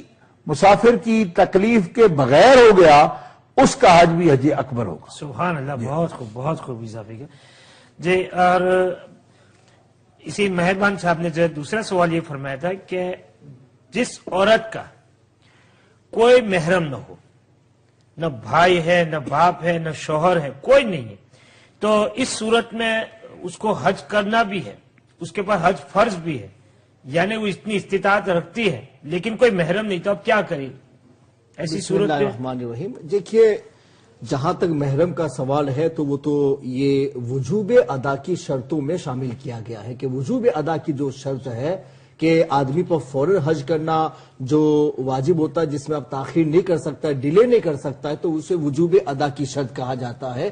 تو وجوب ادا کی شرط میں بہار شریعت میں بھی شامل کیا گیا ہے کہ عورت کے لیے محرم کا ہونا، اگر اس کے پاس میں محرم نہیں ہے تو وہ صبر کرے، انتظار کرے یہاں تک کہ اسے محرم مل جائے، اور اگر اس عورت کو حج کرنے کا اتنا ہی شوق ہے، اتنا ہی لگن ہے اور کرنا ہی چاہیے ایسا، اگر وہ چاہتی ہیں تو شریعت مطہرہ نے ایک قانون یہ بھی بتایا ہے کہ ایسی عورت وقتی طور پر کسی سے نکاح کر لے، جو حج کے لیے جاتا ہے اس کے ساتھ میں نکاح کر لے۔ اور ہمارے یہاں تو ایسا ہی ہوتا ہے، اکثر لوگ ایک ہی عورت کے اوپر اکتفا کرتے ہیں، 2 3 4 تو رکھتے نہیں ہیں، اس لیے اگر کوئی کسی ایک عورت جا رہی ہے، اس کا ہسبینڈ ہے، اس کے ساتھ میں صرف وقتی طور پر نکاح پڑھ لے اور نکاح کے اندر وہ کنڈیشن لگا لے کہ میں حج سے واپس آؤں گی تو میں اپنی طلاق کو اپنے ہاتھ میں لیتی ہوں، میں تمہارے ساتھ اس کنڈیشن پر نکاح کرتی ہوں کہ میری طلاق کا مسئلہ میرے ہاتھ میں رہے گا، اور علماء نے اس کی اجازت عطا فرمائی ہے، وہ اس طریقے سے کر لے۔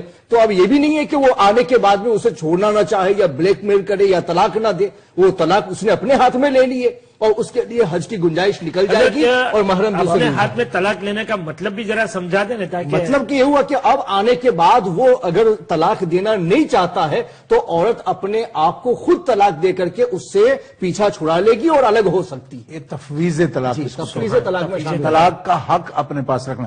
اور مولانا کے اس جملے کی تھوڑی سی وضاحت کروں کہ وقتی سے مراد نکاح موقت نہ لیا جائے، کیا کہنا، نکاح موقت مراد نہیں ہے اس سے، وقتی سے ان کا مطلب یہ ہے کہ وہ نکاح ایسا کہ جس میں وہ تفویض طلاق کرا لے، یعنی طلاق کا حق اپنے پاس لے لے۔ اس صورت میں کہ اگر اس کا یہ ارادہ اپنے پاس ہو کہ میں اختیار رکھوں کہ جب چاہوں نکاح ختم کر لوں، تو تفویض طلاق اس کو کہتے ہیں طلاق کا حق اپنے کو سونپ دینا، مرد کا عورت کو سونپنا، لیکن وقتی نکاح سے نکاح موقت نہ ہو، کیونکہ نکاح موقت جو ہے احناف کے نزدیک منعقد نہیں ہوتا، جائز نہیں ہے۔ یہ وضاحت اس لیے کی مولانا نے جو وقتی فرمایا، اس سے یہ موقت نہ مراد لیا جائے کہ لمیٹڈ نکاح، کیونکہ اہل سنہ کے نزدیک، احناف کے نزدیک لمیٹڈ نکاح یا ایک لمٹ والا نکاح جو ہے منعقد نہیں ہوتا۔